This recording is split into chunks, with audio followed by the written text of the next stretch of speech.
Hey, our students, it's RJ here with a very special instructional video module. I want to show you how I actually use language patterns very recently at the Los Angeles seminar with a really hot female volunteer by the name of Jean. What I figured, rather than doing the PowerPoint, what I'm going to do is occasionally stop the video and make commentary or make commentary as we go along. So let's watch this, and I'll just narrate for you so you can see what I'm doing as I do it. And let's hope Tazzleberry doesn't bother me too much here. Penetrate, yeah. You know, I love talking to female to actresses. You know why? John, will you come up here? Is it okay? I love this. Whenever a woman tells me she's an actress, oh my God, I go to town. This will be fun. You'll learn about yourself. Okay. You trust that I do things well, correct? Yes, she does. Okay. Here's what I know about really good actors or actresses. I'm not kidding about this. I'm being serious, so look here. A really good actor, and you can confirm this or deny it, a really good actor, as opposed to a entertainer, understands focus and imagination and surrender. Now, why do you think that focus and imagination and surrender would be good themes or good topics to bring up? I think it's pretty obvious that those are all part of the process of how a woman becomes deeply attracted to a guy. And through my years of experience playing with actors, I do know that this is a big deal for them. Also, you'll notice that by demonstrating I understand this part of her experience, I'm demonstrating authority and expertise in her world. So let's see how she agrees or disagrees. Is this true or not true? Very true. Tell me something about, so if I met her at a party, the first vibe I would come from is curiosity, genuine curiosity. I would put aside all how pretty she is and all of that and choose my state, and my state with her would be playful curiosity. Now this is very important. I talk a lot about vibe. My first vibe I want to come from is playfulness and curiosity, because I want to go from making her laugh to loosen her up, and then through my curiosity, that's how I demonstrate my understanding and authority in her world. Once I've got the playfulness in, she's laughing, she's comfortable, relaxed, and I've shown curiosity and demonstrated authority in her world, only then will I begin to turn up the dominant and sexual vibe. Because the truth of the matter is, for me, anyone who makes their living off their imagination, I want to know more about, because seriously, here's the people who I find most interesting, who do something for a living. Scientists, because I admire the rigor of the scientific method. Actors, because they work with energy and visualization and convincing people to believe things. True. And artists, because I don't know how to paint, I admire visual medium. And athletes, because I'm not an athlete and I admire the focus of an athlete. Like a world-class athlete, like a Muhammad Ali, that's a huge bit of what he's doing is mental game, right? You agree? So tell me something. You've told me, the person who introduced told me you're an actor. Yes. I'm totally, really curious about acting. And this is everything. Now notice something, she's starting to mirror me with her body language. I'm moving a little bit in my chair. We're in rapport, so unconsciously she's kind of matching me. She's sort of matching the angle at which I'm facing the audience. When I move, she moves with me. She likes this. She's curious about this. Everything I'm saying is true. I'm not making any of this up. I'll tell you why. From time to time, I have a dream that I am an actor, and I'm not. But in the dream, it's always the case that Now, I'm doing this because I sort of want to alter her reality by telling a story that's just a little bit hard to follow about how I had a dream, and in the dream I was an actor. It's true, I did have that dream, but I could just as easily have left it out. I'm doing it because I want to see how she responds, what kind of trance she begins to develop as I sort of confuse the logical levels here. So that's what I'm really looking for. It doesn't matter consciously to me how she, follows the story. It's about getting an unconscious response of introducing too many logical levels. I had a dream, and in the dream I'm acting. You see what I mean?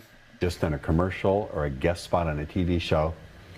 And the people who are professional actors in the dream come to me afterwards and say, we had so much fun working with you. You should really do this for a living. And I had one dream where in the dream I'm playing myself in a movie, and now we're going even more, another logical level. In a dream, I'm an actor playing myself in a movie. That's 3 logical levels of dissociation. Look at the look on her face as I go another level of logical, as I go back and Yet another logical level, look at her face. There's actors playing some women I used to know who are good friends of mine, and the actor playing my friend Danielle, I'm noticing really has Danielle down. She looks enough like her to convey Danielle, but not identical, but she's got her mannerisms down. And as we're doing the scene, I'm going, oh my God, I knew her, she brought her back to life. And when the director yelled cut, she dropped character and was smoking a cigarette. And I said, I want to tell you something. I knew Danielle, you have brought her back to life. And she went right back into Danielle for a second and said, thank you as Danielle. So I'm totally curious. When you're going to take on a character, what is your process? How do you bring a character to life and take the character on, if you don't mind my asking? No, not at all.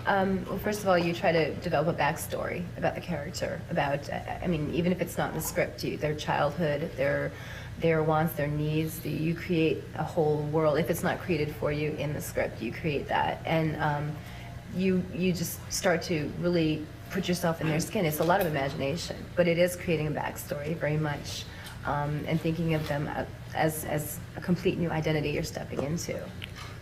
So you sort of build like a scaffolding of the character, and then you at some moment are done with the studying, and there's some step you have to take, some transformation where you have to step into this character and let this... Watch my gestures now, my self-referential gestures. I'm going to talk about surrendering to the character, letting the character come inside. Actually, the pause here shows you the eye contact. Character become much more real to you. What is that moment of knowing that that's taking place? Is it a felt sense in your body? A felt sense, How do you know? As you tune in, if you don't mind me exploring this way, if you tune into a moment and feel whatever it is, that feeling in your body that lets you know you've dropped the story and now you're actually coming into the reality of really letting this character come inside and become one with you. What is that feeling in the felt sense that lets you know it's there? It's a feeling like a channeling. It's like channeling. It is. Now, is that a trance word or what? What could you not do with that trance word, channeling? Channeling in a sense where you don't have to think about the character would do things as this. It becomes second nature, where once you're in that frame, you start to snap into that character because it becomes second nature and you're channeling a different energy. So listen to this. Once you're in that frame, you snap into the character. She's giving a lot of words, that are charged with emotional meaning and trance meaning, unconscious meaning for her. That point. So, see, if you know how to ask the right questions and know how to listen for the right answers, you can do a lot with minimal energy. It is very magical. Good acting is truly magical. Yes. And there's another word, magical. I'm going to just take it back just a second so you can hear her bring up that word again. Listen. Good acting is truly magical. Yes. And that element of surrender. Yes. And I think you really, see, for me, I think you learn so much about people by learning where they find surrender in their life. Yes. There's that theme, one of my famous transition phrases, I think you'll learn so much about people. Yeah, very true. Very true. Because I think, I'm serious, because I think surrender is exciting. Yes, And it's very, very exciting and a little bit dangerous, but it can be scary. Absolutely. Absolutely. And do you understand what I'm saying? As any artist, though, that it is scary as it is, to be a great artist or anything like that, you have to be able to step into surrender. Ooh, step into surrender. Guys, is she giving that? Listen to that. Okay, she's not acting here. Absolutely. And do you understand what I'm saying? As any artist, though, that it is scary as it is, to be a great artist or anything like that, you have to be able to step into surrender. As scary as it can be, you have to surrender. I agree. And you see, when you step into surrender and bring surrender into your interactions with someone, that's when you realize that you can write your own scene. Yes. That you can create your own, and it doesn't matter whether it's a drama or a romance or an adventure story. It's really cool to be able to write that with someone. Anyway, so you see that guy over there? Which guy? Well, there's a guy over there in the back. She's kind of pretty, isn't she? What am I doing here? I'm fractionating the direction of her attention away from the interaction between she and I that's face-to-face and outward. You know the guy wearing the top hat? I heard he's this asshole named Mystery. And he tries to teach guys to pick up girls, but I think it's... And now I'm a little closer to her. I'm somewhat touching her. We're touching arms and a little bit of shoulder touch, and I'm getting closer to her. So I'm not only fractionating the direction of attention, but how close, the distance between us, and the amount of touching we're doing. Utterly stupid. Look at him, like they're shutting him down constantly. Hey, so when you were a little girl, was there some favorite kind of candy that was the king of your candy castle? Oh, I like the peanut butter. Did you really? Yeah. I think you learned so much. You know, I read in this book, scientists have determined 99 out of 100 times that people are snack compatible. So here I could go into the snack quiz, I could go into a different direction and go back to being funny. But again, with something like the snack quiz, it gives you the capability of embedding commands and bringing up sexual themes, sexual metaphor, etc., etc. So what I'm going to do is I'm going to break this into 2 lessons, because if I make these videos too long, what happens is the rendering process becomes very difficult and it often fails on this computer. So this is part 1 at 6:14 into it, and then we'll pick it up again. Part 2 will be 6:14 on. Okay, continuing on here, this is part 2. Let's see, I think we got to 6:14. And let's keep going here and see how I play with this lovely lady. Let's go. They'll get along. So like Pringles or pretzels? Ooh, Pringles. Barbecue or plain? Barbecue.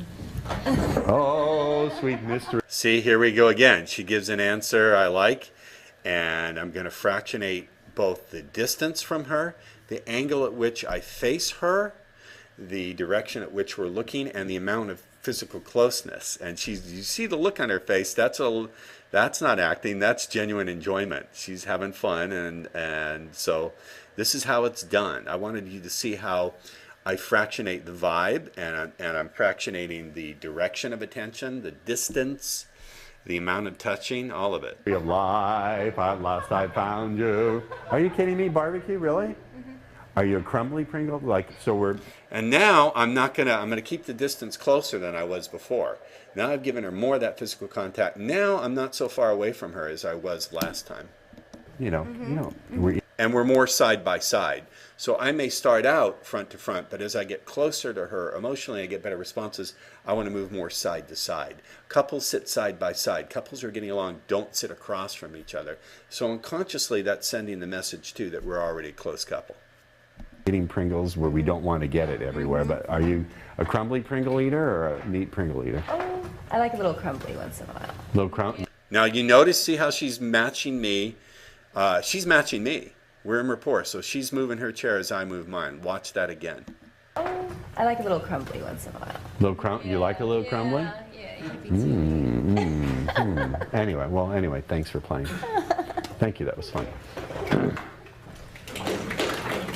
She is a pretty one, and look at that look on her face. That's genuine enjoyment. That was just me being an asshole. They missed it. She's going to come back up in a second. What did you learn from watching that? Jackie? Let me just go forward past the students' comments, because that's not what you really want to hear, their comments.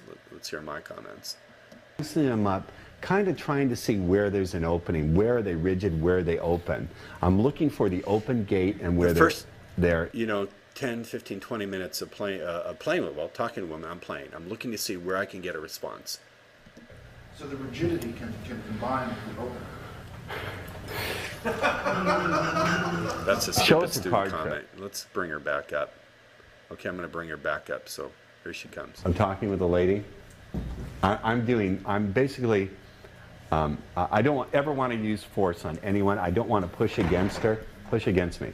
My idea is she always has more power than me. If I get into a shoving match with her energetically, she's going to win. I don't want to do that.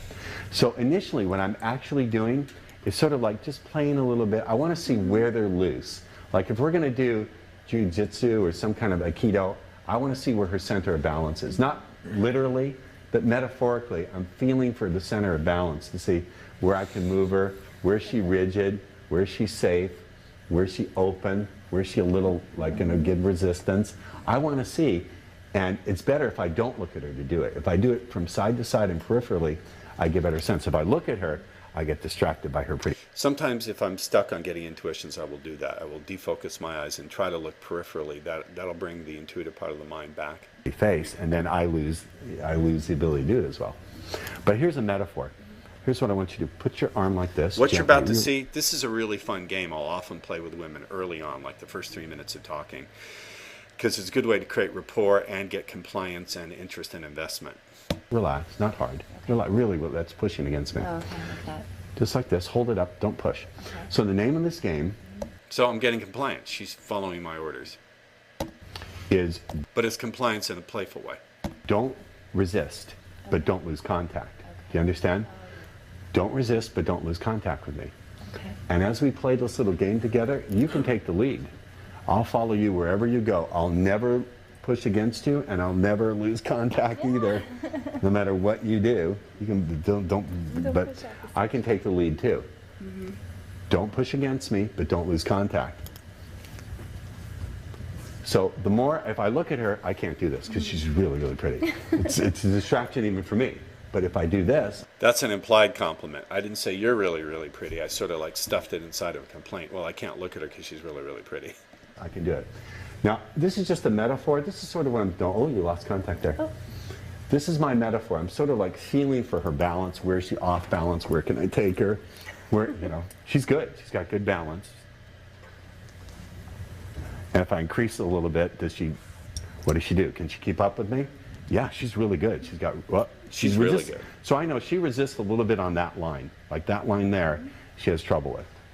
So this is not, by the way, this is a fun game to play. I don't, if you want to, but it's my metaphor. My metaphor is I want to see where she resists and where she'll follow by playing with her.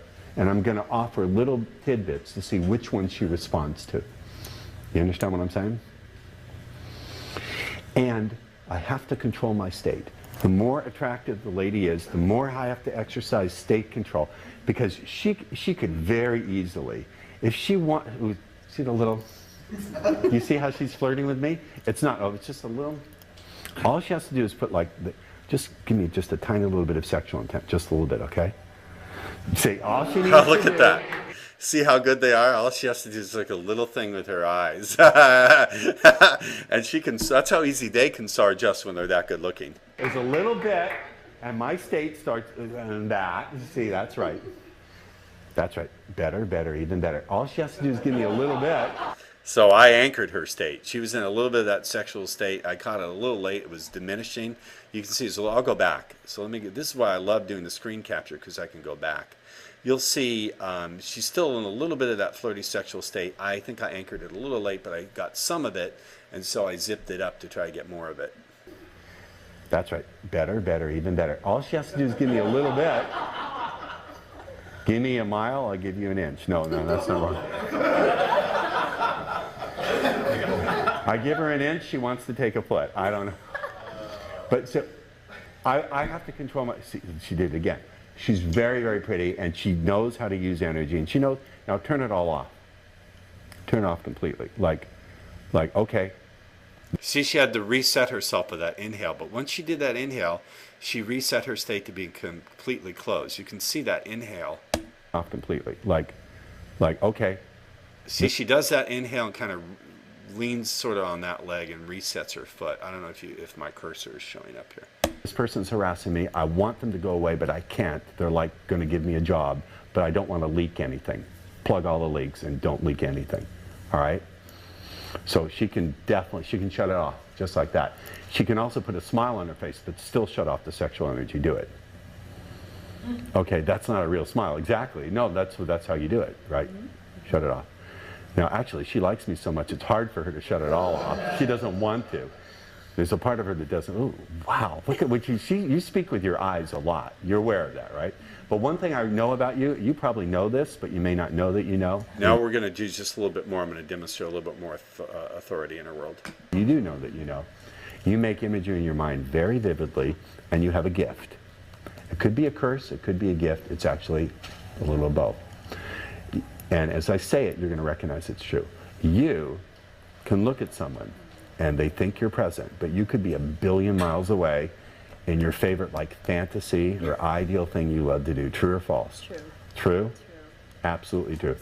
So like if you were to imagine, if you could go somewhere where money was no object, you had all the time in the world, where would you really love to go? And you don't even have to tell me, but just think about it. That's right. And when you think about being in that place, I'm willing to bet that when you see those images, they're probably right there, about that far away from you. Is that right?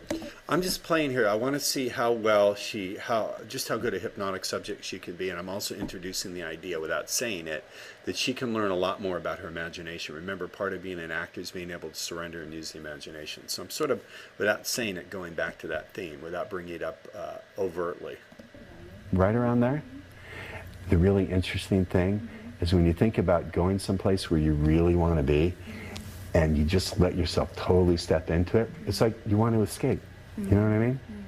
Yeah. You know what? Also, I would never ask a lady this, but I heard someone say to a girl, if you could go somewhere where no one knew who you were and nothing you wanted to do would ever get back to anyone, what kind of things could you picture yourself trying? You know, I think did he really expect her to think those thoughts and, you know, feel those feelings? Anyway, I think that kind of fell flat with her. I think that's gilding the lily. That was a little bit much, frankly. You were a little girl. Was there some kind of candy Now I'm going back to fractionating the distance and the angle and the direction of attention. that was the king of your candy castle? See what I mean? What am I doing with her? You have any idea what I'm doing with her? Anybody? But what else? Let me go forward here just for a minute, because this is comments to the audience that I've already made to you here. And so I want to save the processing power. Apply the sexuality. With her, I would not put any sexual metaphor. Now I want you to demonstrate how much I understand.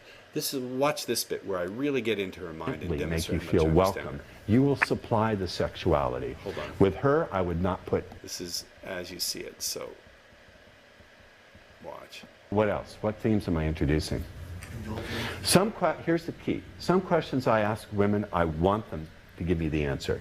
Other questions, I don't want them to give me the answer. I just want them to think about it in their head and then take it away by pointing out towards something else.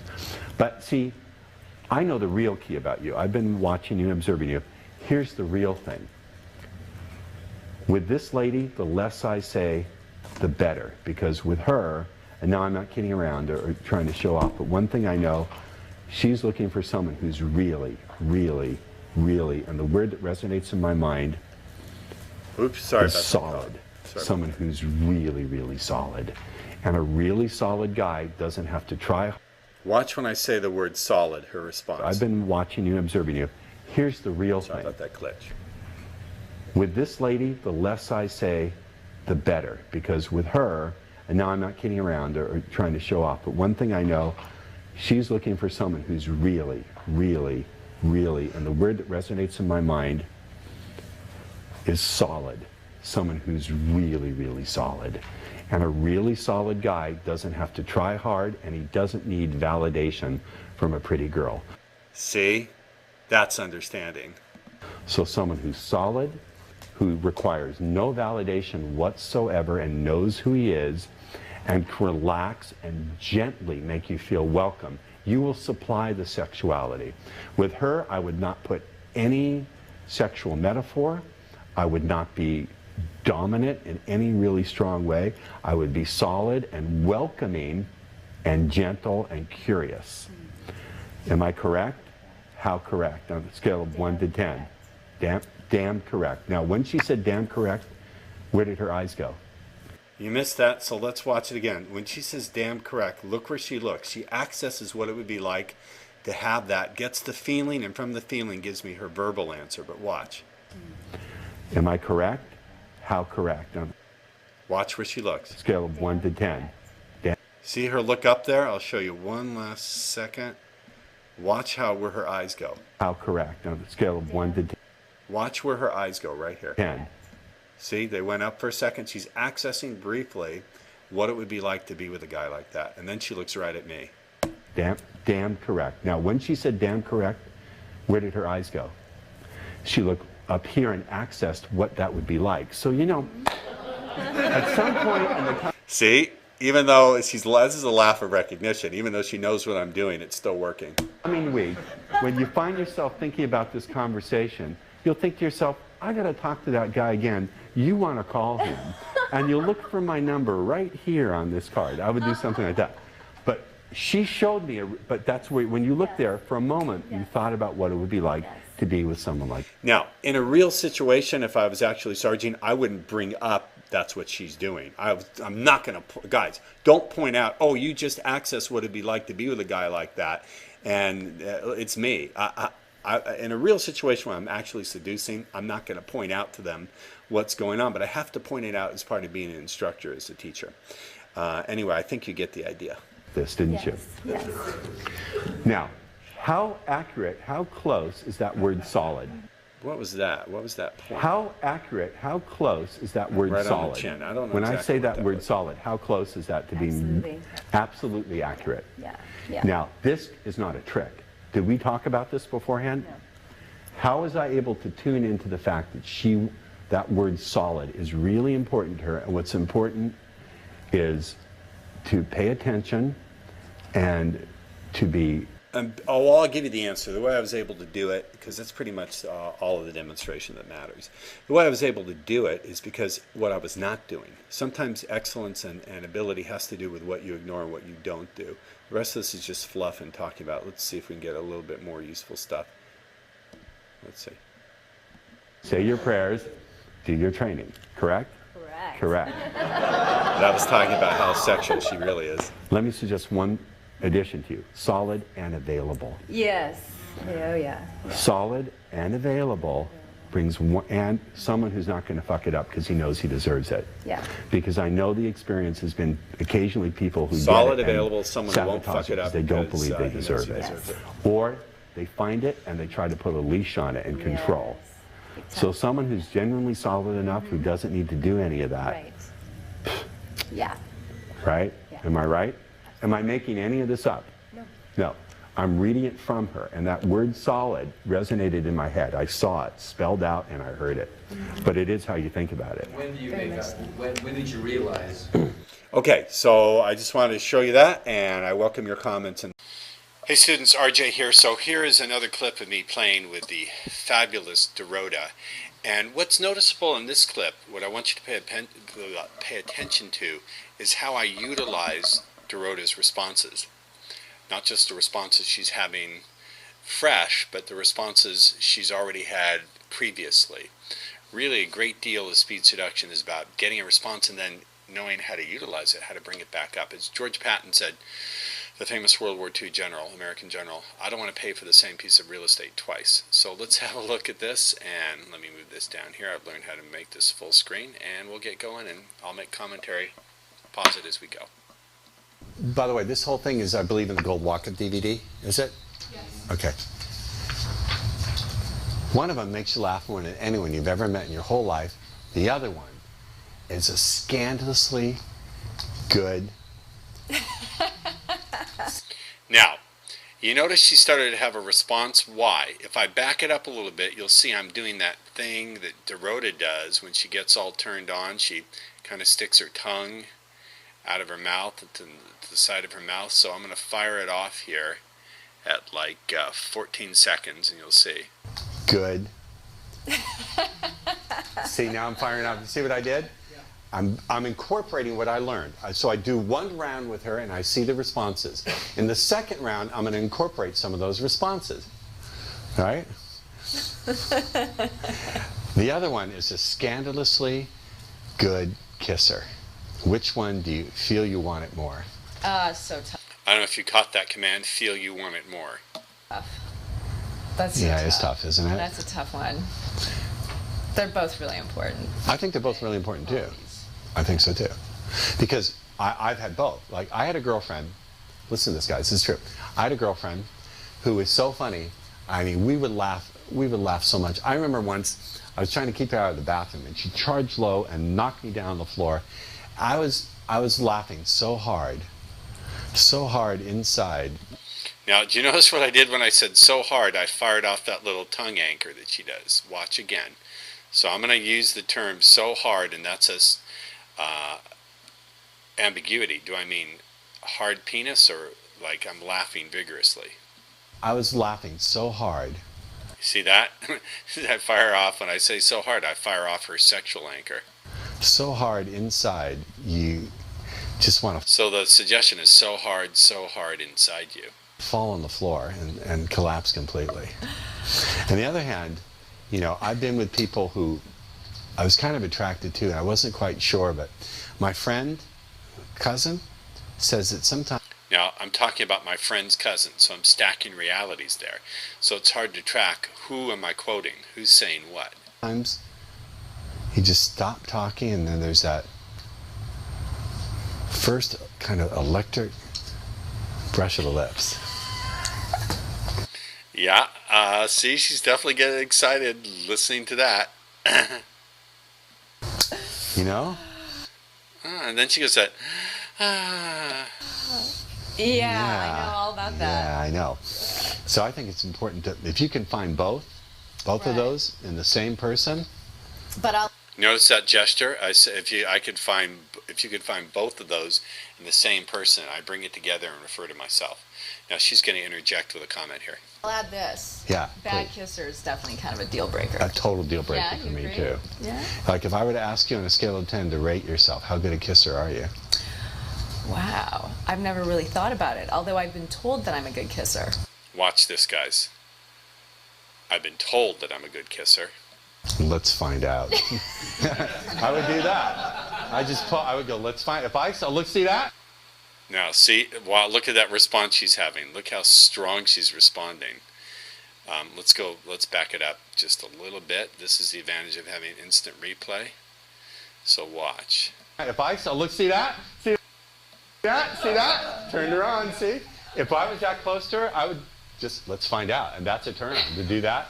Would Yeah, it I is. do it with every girl? No, but because I see her responses, I just, let's find out, right? So in a sense, I'm going to evoke a response in her, and then her response will call to me and instruct me what my next reaction or behavior or statement or thing to do should be.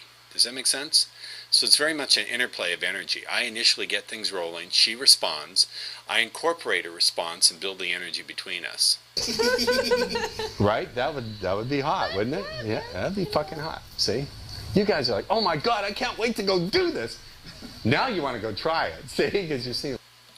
So just to sum up here, wait a minute, let's get this view back full screen. Just to, goodness gracious me, oh my, sorry guys.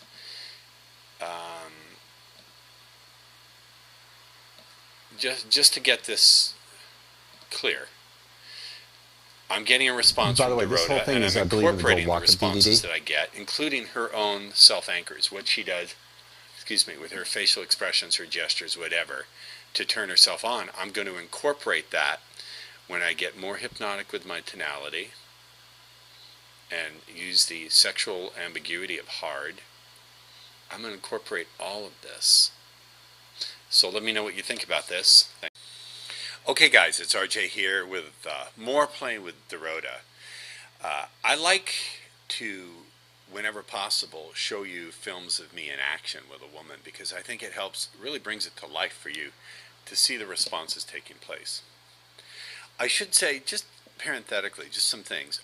I happen to know that Dorota is a very confident, very sexual woman. She almost, when she walks, swaggers a little bit. And she's very strong-willed. She likes men who are really, really strong. I don't mean physically strong, but men who are really, really commanding and strong, and men who are very brainy. And so I'm actually working a lot of different angles here with Dorota. Dorota is very, very strong-willed. And one of the things that you don't see explicitly here that I will show you, and you can look for it, if you offer Dorota ways to learn new things, she'll become a lot more submissive and a lot more giggly and a lot more girly. Dorota laughs a lot, but the girlish kind of giggle doesn't really come out unless you're showing her things that she perceives are of high importance, high value of her to learn, because she can benefit from them. First of all, she values learning anyway. It's very important to her. But then if you can teach her about herself and her own responses as a woman, that really is priming response.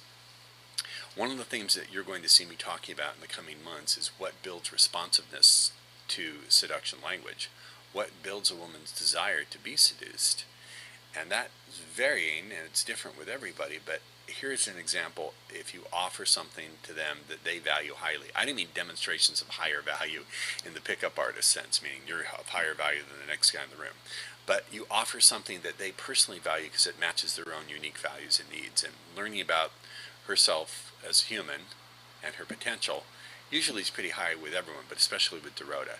And when I explain things like that and offer those things, that's when she becomes girly and giggles and that sort of thing. And actually becomes a little bit more submissive, which is very unusual for Dorota. I know this woman quite well, and she's far from submissive. She's very strong-willed. So let's watch as I play with her just a little more in the tail end of Twin Brothers, and then I may show you some footage of a discussion she got into with some of my students. Let's see how this goes. That would be hot, wouldn't it? Yeah, that'd be fucking hot. See? You guys are like, oh my God, I can't wait to go do this. Now you want to go try it, see? Because you're seeing a little light. Okay. Now you notice Dorota is nodding her head. I'll back up the film and show you this. She's like doing that head nod. Yeah, yeah, yeah. Remember I told you guys when you offer a suggestion, you should sometimes do this. You know, just because someone's starting to have sexual thoughts here doesn't mean it's on tonight. Remember I told you about that little unconscious head nod? I'm sure Dorota's not even aware that she's doing that. But look at the angle at which she's sitting. She's got her, it's hard to tell, but she's leaning her head like this and nodding like this. This is what girls do when they're really into a guy, you see? So you got to look for these subtle nonverbals here. One more. See that? She's nodding her head, nodding. I don't know if the cursor can point it out, but you can see it if you look. One more. One more. One of them, same twin brothers, right? One of them has more money than Bill Gates. The other one makes you feel like you're the most desirable and uniquely desirable woman to ever walk across the face of the earth. Which one do you feel you want more? Do you hear that command? Which one do you feel you want more? Which one do you feel you want more? That's me. That's not, that's just me. Swallowed some air. So I have to belch. Am I saying, which one of those guys do you feel you want more, or feel you want more from me? Which one do you feel you want more? You see the head nod? That head nod is going on. She's into this. Guy that makes me feel, you know, desire. And who does she point to? Look at this. She says, the guy who makes me feel, and she reaches out and she gestures to me, which I think is really funny. You pick up a lot when you watch this. Let's see. Kind of, there we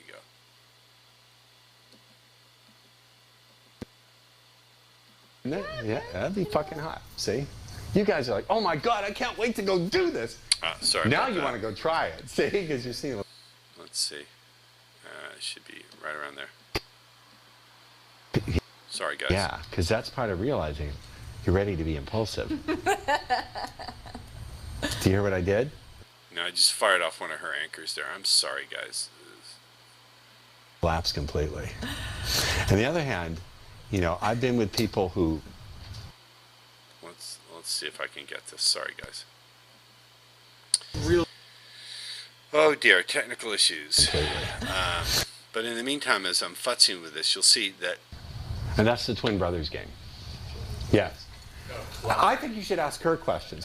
She had gestured to me, so let's see if we can get back there. We're going to have to watch a Guy little bit. kisser is definitely kind of a deal breaker. A total deal breaker Yeah, for you me, agree? too. Yeah. Like, if I were to ask you on a scale of 10 to rate yourself, how good a kisser are you?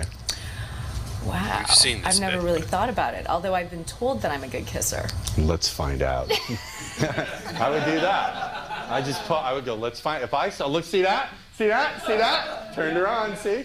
If I was that close to her, I would just, let's find out. And that's a turn on to do that.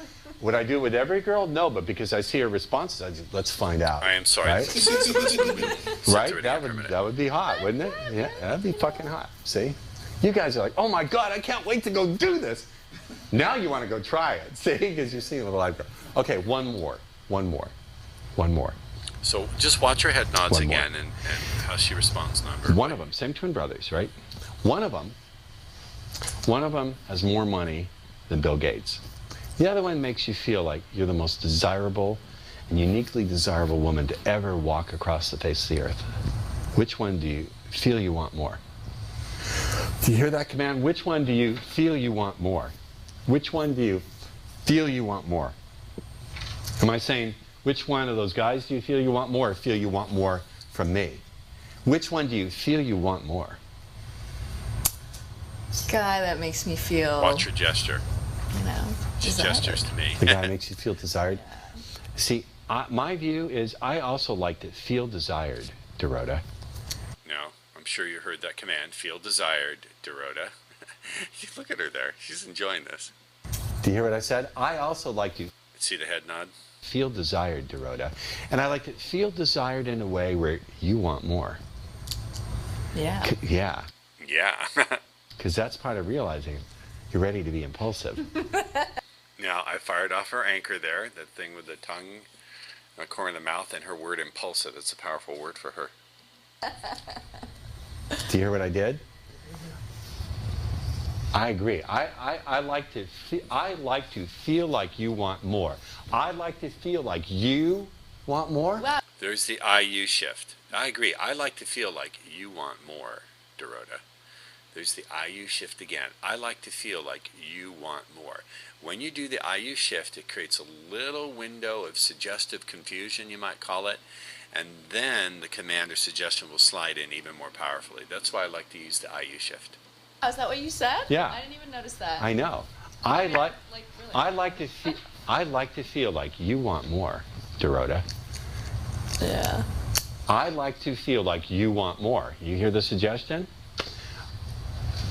Now, one of the things I know is this is constant thing is part of Dorota's state of real receptivity. So if I want to get her back into that state, talking about this, next time we're hanging out, I'll cock my head and do that as I'm talking about this, and she'll go back into that receptive, please seduce me state.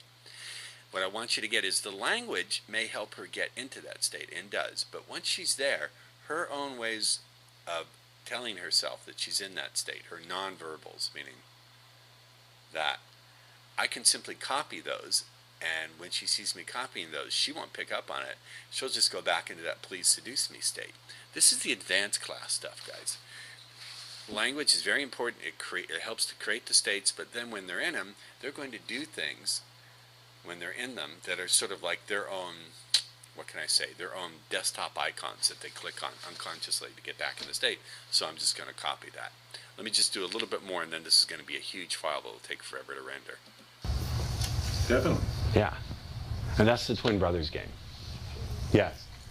I think you should ask her questions. Who has questions for her about what? Okay, let's see how this comes out. Okay, guys, here we are again.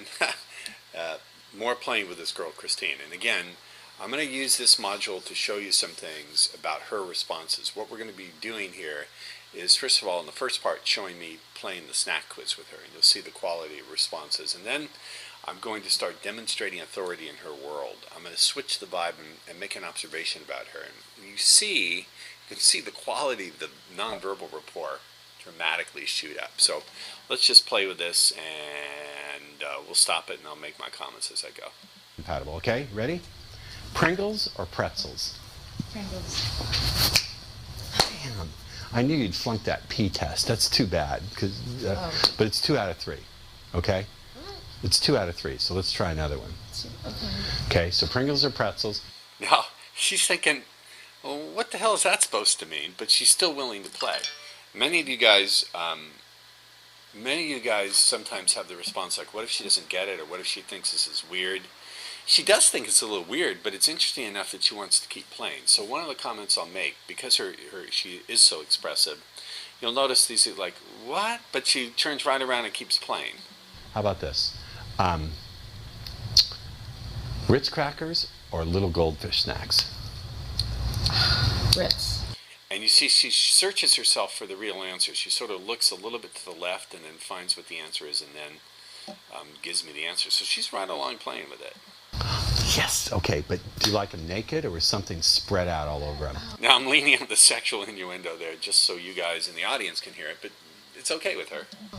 I like it with the little cheese whiz. Cheese whiz? Anyone who puts cheese whiz on Ritz crackers has got something wrong with her, but it's not the point. Really? Are you serious? No, all the kidding aside, you like cheese whiz? I love cheese whiz. You do? It's good. Are there different? Aren't there garlic flavored Cheese Whiz or just I just like the original. red Cheese Whiz? Yeah. Do you like soak the cracker in it, or do you like just put little bits on You it? can't soak it. It just goes on top. Just on Okay, now watch how I play with that. top. So you like on top. And, you know, she's a little embarrassed, but it goes in.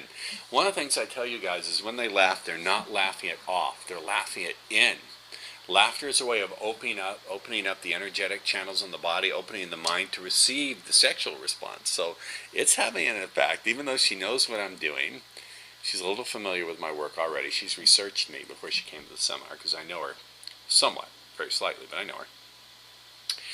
And she knows what I'm doing, and she's in front of the audience, but she's still having the response. So they're not laughing it off, guys. They're laughing it in. So you squeeze the tube on top. Got it. Got it. Okay. Well, so we're okay. Final one. This is a trick question, so listen carefully. Reese's Cups or s'mores? Oh, Reese's Cups.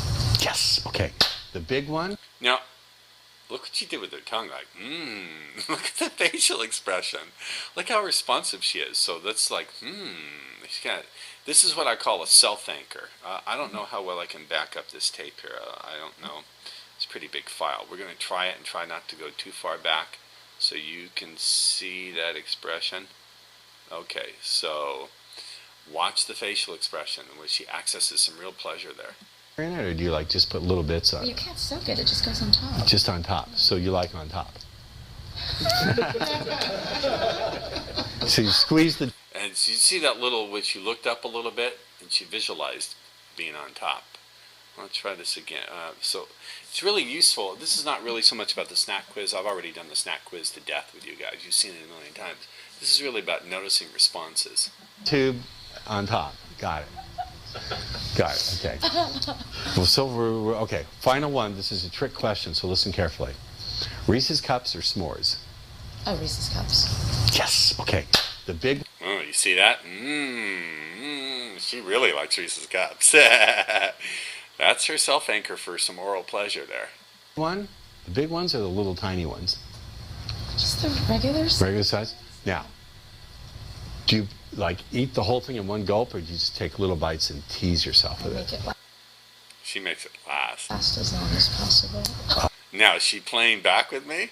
She is playing back with me. I make it last as long as possible. She's totally playing back with me. Totally playing back. But even though she's playing, she's still having the responses. This is why I say that laughter and play are a fantastic way to set up suggestible states. When you get people laughing and you set up a playful vibe, first of all, play is something that people who like each other do together, not something that people who don't like each other or who are in opposition pit against each other. So that energetic vibe of play, when you take on the playful, fun, learning vibe for yourself, rather than making it a task that you have to do against a woman or with a woman, taking on that playful vibe creates the possibility of laughter and playing with the person. Playing with the person. It's a shared activity. And that enables a lot more response to happen. Now, I think Christine's a naturally responsive person anyway, but had I taken a more serious vibe, it wouldn't have worked as well. Because obviously, frankly, we're both enjoying playing with each other. We're having fun up here. Oh, yeah. You know, it's interesting because I was reading this, seriously, because, oh, really? See, because I was reading this article in Psychology Today. It was an old back issue from like Now here I'm just showing you how quickly I transitioned into the blowjob pattern. 10 years ago, but they were talking about the difference between compulsion and anticipation. You guys know where I'm going with this? Shh. Right? Like they were saying, like compulsion is, I don't know if you've ever experienced this, like you ever find yourself just reaching for the refrigerator before you even know it? You're like, what am I doing? Like it's like an automatic kind of behavior. Sometimes. Sometimes? Yeah. But anticipation is when you like anticipate a pleasure before it actually arrives. Like, I don't know if you ever come home from a really just long day. I'm sure you've had long days. Oh, yeah. Your body is aching, and all you can think about is stepping into that steaming hot bath or shower. Yeah. Yeah.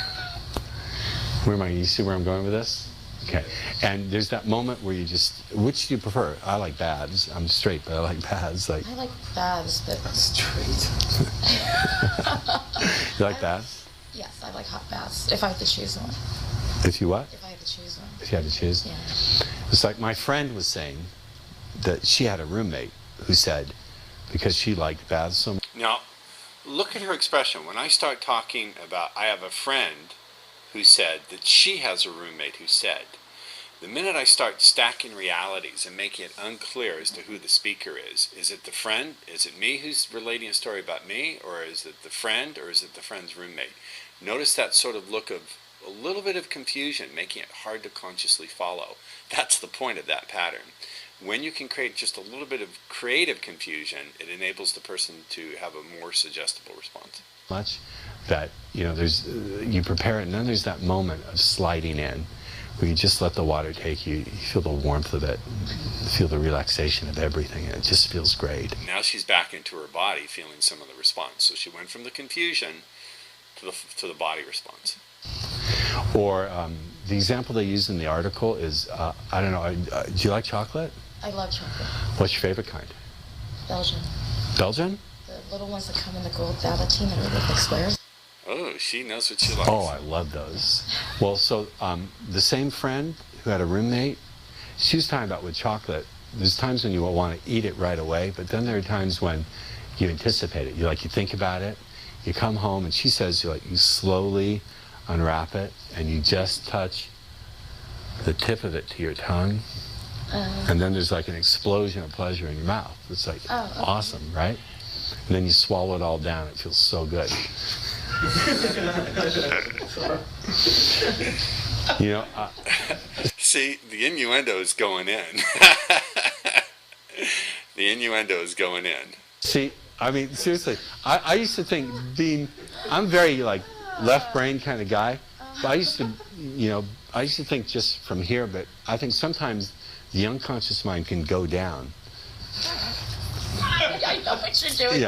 Yeah, all right. And See, she says, I know what you're doing, but it's still working. This is the joy of speed seduction. If you have the right kind of subject and you establish the right kind of rapport and make it interesting and fun for them, and they have that life energy, they're going to respond. You don't have to be really slick and smooth. You just have to know what to point at, know how to watch and use responses, and have fun. but still working, and come back up with all these thoughts and fantasies. I used to think the most important things come from above, but Christine, now I know so many important things come from below me, Christine, that I realize it's a much better place to be. You see what I mean? Yeah. You're fun. You're a lot of fun. She knows what I'm doing, but still there's a little, Yeah, see? She confirms it. I said, she knows what I'm doing, and but still, and she, Huh? It's weird because with you or like if other guys are playing the game with me, there's a part of me that like I know I'm getting played. Yeah. But there's a part. So notice what she's saying here is if guys are playing a game with you, there's a part of me that knows I'm getting played. Listen to the response. Part of me that's enjoying it because it's almost in a sense flattering. Yeah, isn't it? And you're just kind of like, oh, he's kind of like, okay, Okay. I'll play along with it. That's the attitude you want in a woman, not fuckers trying to get into my pants, but okay. Like, we'll play at this. I'll play at this, sure. Right. That's the attitude you want to screen for. See, how did I transition into the snack quiz? Okay, so what I want to do is, again, these files get huge, so we'll do part 2 in a minute. Okay, let's get going with part 2 of this, and again, we're going to show you how So from we there we go notice into the play with blowjob responses. pattern. It's called the blowjob pattern. Some of us don't need a pattern. You know, when I tell her that it's called the blowjob pattern, there's no sign that she's offended. It's like, yeah, that makes sense. Okay, thanks. Applause for Kristen. Well, you wanted to ask her something? Come back here. It's okay. I mean, just the whole dynamic where, there's like a knowing going on that you're playing, she's playing, and, Right. and it's like we know what we're doing here. We're going through the stands, and so it's you're not taking it too seriously, or I never take it seriously. I had no idea what was going on right there. you never take it seriously. No. So even though She said, I had no idea what was going on. Yes and no. She just said, I had no idea what was going on. Yes and no. On one level, she didn't know exactly what the structure was. She didn't know the blowjob pattern or any of that, but she knew I was playing with her, and that was okay. You're going through this whole thing. I never take a chick seriously. Doesn't mean I don't think they're not important. I just don't have a serious tone. Except if she's violated a boundary. Then I'm serious. Well, what do you mean by seriously? I'm not invested in the outcome. I guess when you're giving Let me give you a clue. Now, I'm about to lay down a rule here. I want you to watch Christine's response. And you'll see that she agrees with it, non-verbally. What I'm about to say is I'm interested in the girl, but I'm invested in the skill. Watch. Let me give you a clue. Be interested in the girl, but be invested in the skills. Write that down. Be interested in the See, she thinks about it, kind of goes back and forth girl, with it. but be invested in the skills. Not yet. I like you up here. Be interested in the girl, but be invested in the skills. So sure, I'm interested in the girl, but... See, now she's nodding her head going, yeah, that makes sense, I get it. It took like a couple of repetitions. First she kind of went back and forth, now she's going, yeah, that's right. My long-term thinking is in getting the skills. And that's a challenge, too, to a girl. To say there's something more important than, you know, her in the moment. Yes, sir. You know, I noticed when you were going through the pattern that there was a shift in mood. Yeah. It was in your expression on your face, and even on your face. Yeah. It was all of a sudden it just shifted, and Yeah. you got Because she's thinking, okay, where's he going with this now? Yeah. something that's a little Yeah. bit, you know. But it didn't stop anything. That's okay. No, it didn't. It just smooth. Just That's perfectly okay. Yes, sir. If you're working in the field with, say, the blowjob pattern or Right. snack quiz the way you did it, Right. would you go that heavy with the sexual ambiguity like you just did there? I'll go pretty quickly with it. Because you laid that on pretty thick. I did. Well, I'm laying it on thick so you guys can see it. When you do theater, when you do the stage, you have to lay it on thick because the audience won't pick up subtlety, right? With the camera, it's different because the camera will pick up subtlety. I have to project a little bit. My attitude is the same. My projection is not as much. I'm stepping it up for you guys to get it. This is really a big eye-opener for me because I actually used the voodoo dildo pattern as a joke. Look at the look at her face. What? Voodoo dildo? Oh, it's such a delight to have a fun subject, but look at the look at her face. Voodoo dildo? There are days when I love my job, guys. It's a joke. Why don't you tell Christine? No. Tell her the joke, otherwise, because what she did She said you stick pins in it, or? far worse than anything it could possibly be. But I'll tell them, let me tell you about this, and Yeah. I'll read it to them over the phone, and they just start laughing the whole time. You read the joke, or it's just okay? Yeah, okay, that's all right. Yeah, we do it over the phone, Yeah. and it's just, they're laughing the whole time, and it always works. I mean, they're just like, they can't wait to see me afterwards. Oh, good. It's a fun, but it's a playful kind Yeah, of way. yeah. I play a lot. I'm very playful. Play is important because it relaxes the other person. Yeah. Relaxes the other person. So I'll go a roller folder tosser, or I'll go for a snack quiz, right? And then I want to change up the energy. Now watch this. As I've said to you before, success with women is really about conveying these four different vibes. In a sense, the patterns are vehicles to embed commands and suggestions and lead her emotions and build her states that way, but they're also ways to demonstrate the different vibes so that you can see which one, first of all, is most effective, but also provide that emotional variety that women are just deep in the operating system and the machine language of who they are across cultures, just very deeply responsive to. I don't want to say they're programmed to respond to it because I don't know that that's the case. I just observe that they are very deeply responsive. I want to stop and make an observation about them. Now, I want you to notice when I get observational with Christine, I'm going to make an observation about her that, by the way, is true. It happens to be true, but also I'm not just doing a cold read. It really is what I observe about her from the brief time I've spent with her, and also what I'm seeing on stage with her as we've been playing together so far. So watch how our body language and our gestures start really syncing up. Not because I'm aiming at that, but rather that's actually not the cause of the rapport. It's the end result or a phenomena, a byproduct of the rapport. It's more serious. Like, you know, something I noticed, I hope you know, this is just an intuition, something I saw, is that you're someone who just seems to me to really engage with life. You're not here just to be muddling through. It just strikes me that you're engaged. You're not walking around robotic. Like you're real. Yeah, for real. It is for true. Like, and I get curious. I observe something. I get curious. Now I'm real. And when I see. Now, did you see that? We did the gesture at the same time. We weren't trying to. That's just the rapport. So watch. Something I noticed. I hope you don't. This is just an intuition. Something I saw is that you're someone who just seems to me to really engage with life. You're not here just to be muddling through. It just strikes me that you're engaged. You're not walking around robotic. Like you're real. Yeah, for real. Okay, so watch. It is for true. Like, and I get curious. I observe something. Watch. And I get curious. Now I'm real. And when I See? see it, I get curious. Like, did you have some role model, or do you think this is just who you are organically, or how did that happen? I'm serious. Yeah, I really want you to really. No, I want you to really answer, because that is something I do observe. Like, you're really engaged with life. Where do you get that from?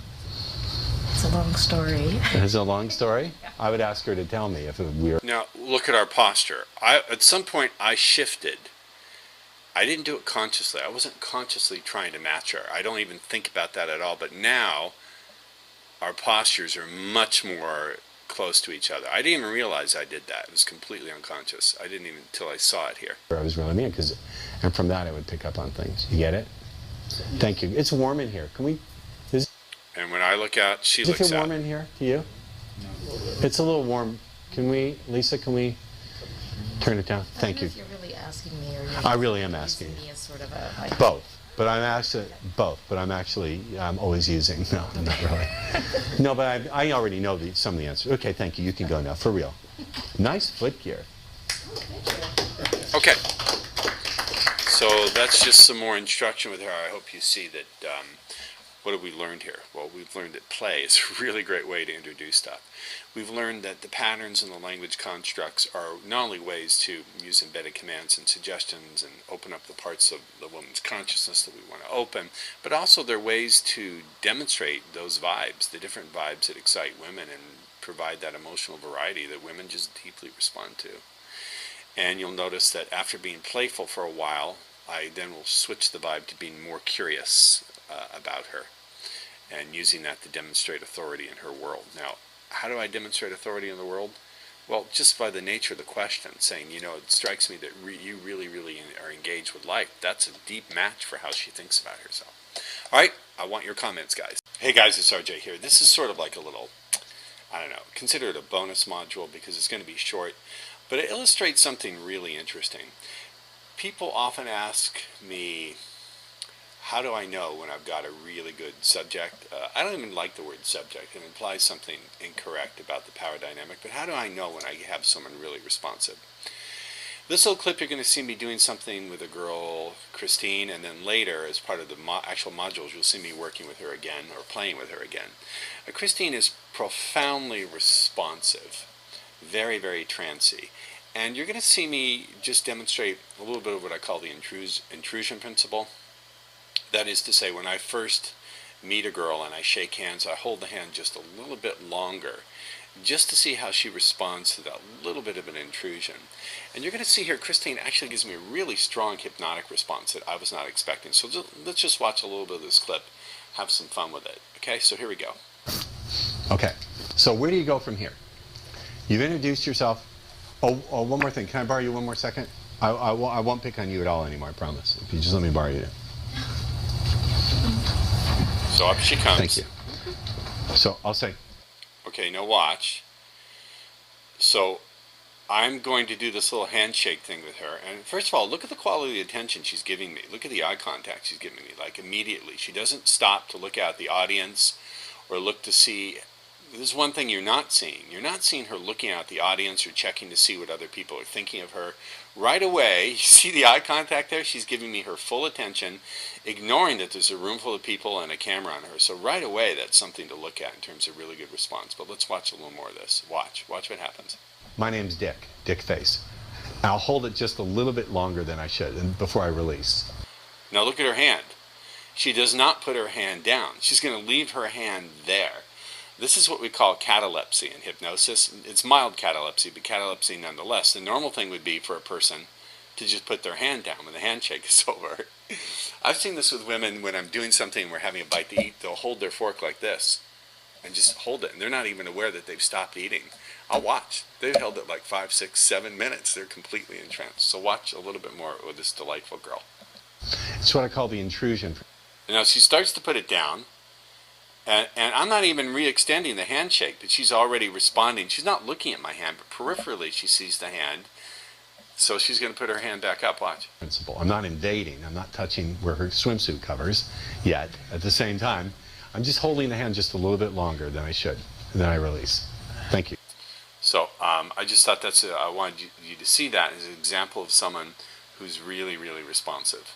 Okay, that's it. And then you'll see more of me playing with this girl a little bit later. All right. So there we go. RJ here again, and in this video module, I want to show you some of the powerful things you can do with demos. Now, this is from my New York seminar. If you look at last month's archive, you'll see some videos where I already played with this girl, Alexis actually is her name. And bear in mind that I had established authority in her world by demonstrating that I understood her, and I also used some of her own personal trance words. She talked a lot about positive energy. So I do establish some good groundwork to go ahead and do the actual demo. One thing also, Alexis is an extremely responsive subject in any case. She's one of those 10 to 20% of women who just can build very powerful, felt hypnotic realities where she not only sees it in her mind but feels it in her body. So let's get cracking here and we'll take this apart and show you some of the fun. Sir, someone with great hands. Hands. Hands? Oh, here's another opportunity to play. Really? Now, I actually am playing the Twin Brothers game here, and I said, you're probably familiar with the Twin Brothers quiz, but I said to her, okay, you meet twin brothers, one of them just makes you laugh more than anyone you've ever met, but the other one has fantastic hands. Which one do you pick? And she picked hands, so we're going to explore that. Notice how by exploring that, it leads me into the responses I need to go into the trance demo. What do you think makes for really great hands in a guy?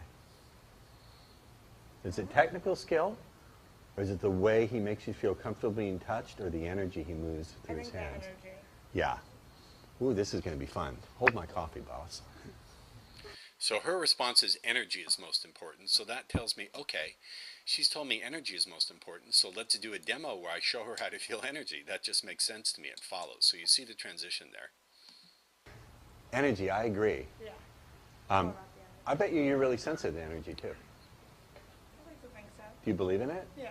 You think Positive it? energy, all that. Now I'm curious. What do you mean? What do you mean by positive energy? Well, like someone gives off like negative vibes, negative energy. Like I don't like to keep negative people around me.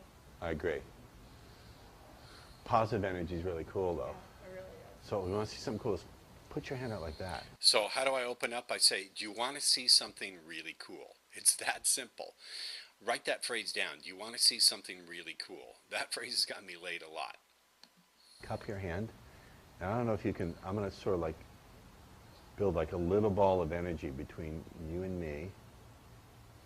Now notice how cooperative she is. She's looking right where I want her to look. She's not looking at me or looking away. She's focusing on her hand. She already is in somewhat of a trance right there. You feel that? Not quite? Relax your hand a little bit. Yeah. Can you feel that? Now she's feeling it. The first time I said, can you feel that? She went, now that's a congruent. Yeah, she can feel it. That? You really can. Now watch. Yeah. Do I have permission to do this? I'm stroking the way I'd stroke her clitoris. Is you feeling also the wind from the fan? Now look at the smile on her face. She's getting that. One of the things I'm going to do here is incorporate some of the other things she's feeling. You can see there's a fan blowing here, so I'm going to mention that as she feels the wind from the fan, that's going to assist her feeling the other things. We're just pacing her physical reality. On your back. You like that? Yeah, it's cool. Feels good? Yeah. So as you tune into this feeling, you're going to get a surprise. You'll probably be surprised to find there's a color to this really great feeling. What's the... So the next thing I'm doing is introducing the notion that there can be a color to the feeling. And the wording I'm using is, you may be surprised to find there's a color to this good feeling. What does it mean to find something? It means it's unconscious. I'm not doing it. I'm not making it happen. I'm not suggesting it, although I am. I'm saying you may be surprised to find there's a color. Notice she never takes her eyes off it. Perfect focus. Color. Yellow. Yellow. So imagine now that this feeling is forming a ball of this yellow color. So she provides the color. Now that I've got the color, I'm going to form a ball of that in her hand. We're taking the feeling and we're externalizing it and turning it into an object with a shape and a color. Because that means I have more control over it. The more I can externalize it temporarily and give it a shape and a color, the more real it becomes for her, and also the more I can grab hold of it. For some people, manipulating the pure feeling works, but for other people, it enhances the experience even more if you assign a color to the feeling and then a shape to the color. And breathe in, the ball gets bigger. Breathe out, it gets smaller. Here I'm adding the energy and the commitment of her body. By having her breathe into it, she's committing with her entire physiology, everything it takes to breathe. Breathe in, it gets bigger. Breathe out, it gets smaller. And notice as we take that ball of color up the arm, the feeling can get warmer and better and warmer. Isn't that cool? And better. It is cool. So if I take that ball of color and feeling, I put it right out here and hold it out here for you. Breathe in, it gets bigger. You can drop your... Now notice, she's keeping her arm up. She's made no effort to keep the arm, put the arm down. I had to tell her, I'll tell her in a moment to drop it, which is what we call arm catalepsy in hypnosis. It's a sign of a good trance. Your arm. Breathe out, it gets smaller. Breathe in, it gets bigger. Breathe out, it gets smaller. And notice, look at that. The brighter it gets, the better the feeling. As we begin to bring it closer and closer, the feeling gets a little stronger, doesn't it? Yeah. So on a scale of 1 to 10, where's the feeling right now? Now I'm going to have her measure the feeling. When she measures the feeling, it gives reality to it, because we don't measure fictional things. When we learn to measure things as children, we measure things like, we use a ruler, we measure our height, we measure the length of a piece of paper. To measure something imaginary, well, if you're measuring it, it's got to be real. Also, when she evaluates it on a scale of 1 to 10, she has to pop out of the feeling a little bit and go into a state where she evaluates it, which means when she goes back to the pure feeling, she'll feel it even better. This is fractionation in action, folks. 8. Are you enjoying this? Yeah. Okay. So she said it's an 8, and now I'm going to ask her to ratify that she enjoys it. I'm going to say, are you enjoying this? She says yes. If and only if you want more, say more, please. More, please. Okay, so it's an 8 So now I say, if you want more, say more, please. So she's invested in it.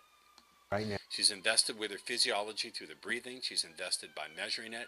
She's invested by saying she likes it. Now she's invested even further by saying more, please. Now, so watch, if I move it away, the feeling can kind of diminish. Yeah. What's it now? 5. Okay, if and only if you want better feelings, say more, please. So I'm taking the feeling away a little bit, diminishing it, because then when I give it back, she's going to enjoy it even more. Okay, so notice it gets closer, better, better, even better. If we hold it right here, this is the line. Hold it right here. Breathe in, it gets bigger. Breathe out, it gets smaller. Breathe in, it gets bigger. Breathe out, it gets smaller. And now as you tune into the good feelings from this beautiful yellow ball of energy. I'm telling her to tune into the feelings. That's a focusing command.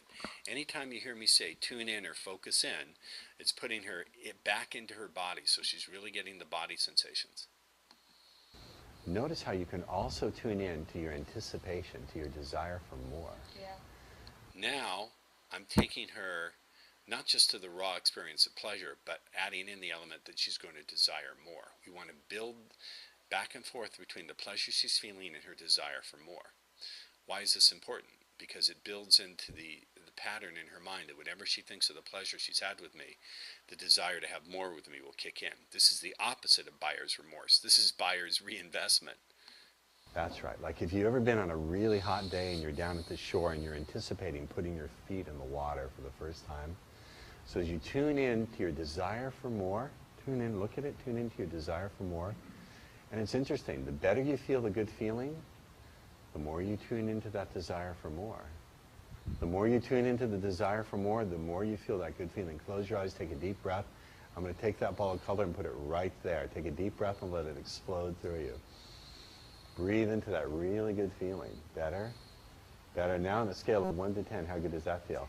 10. Yeah, it feels pretty good, doesn't it? Yeah. You know what's really important is not that ball of color.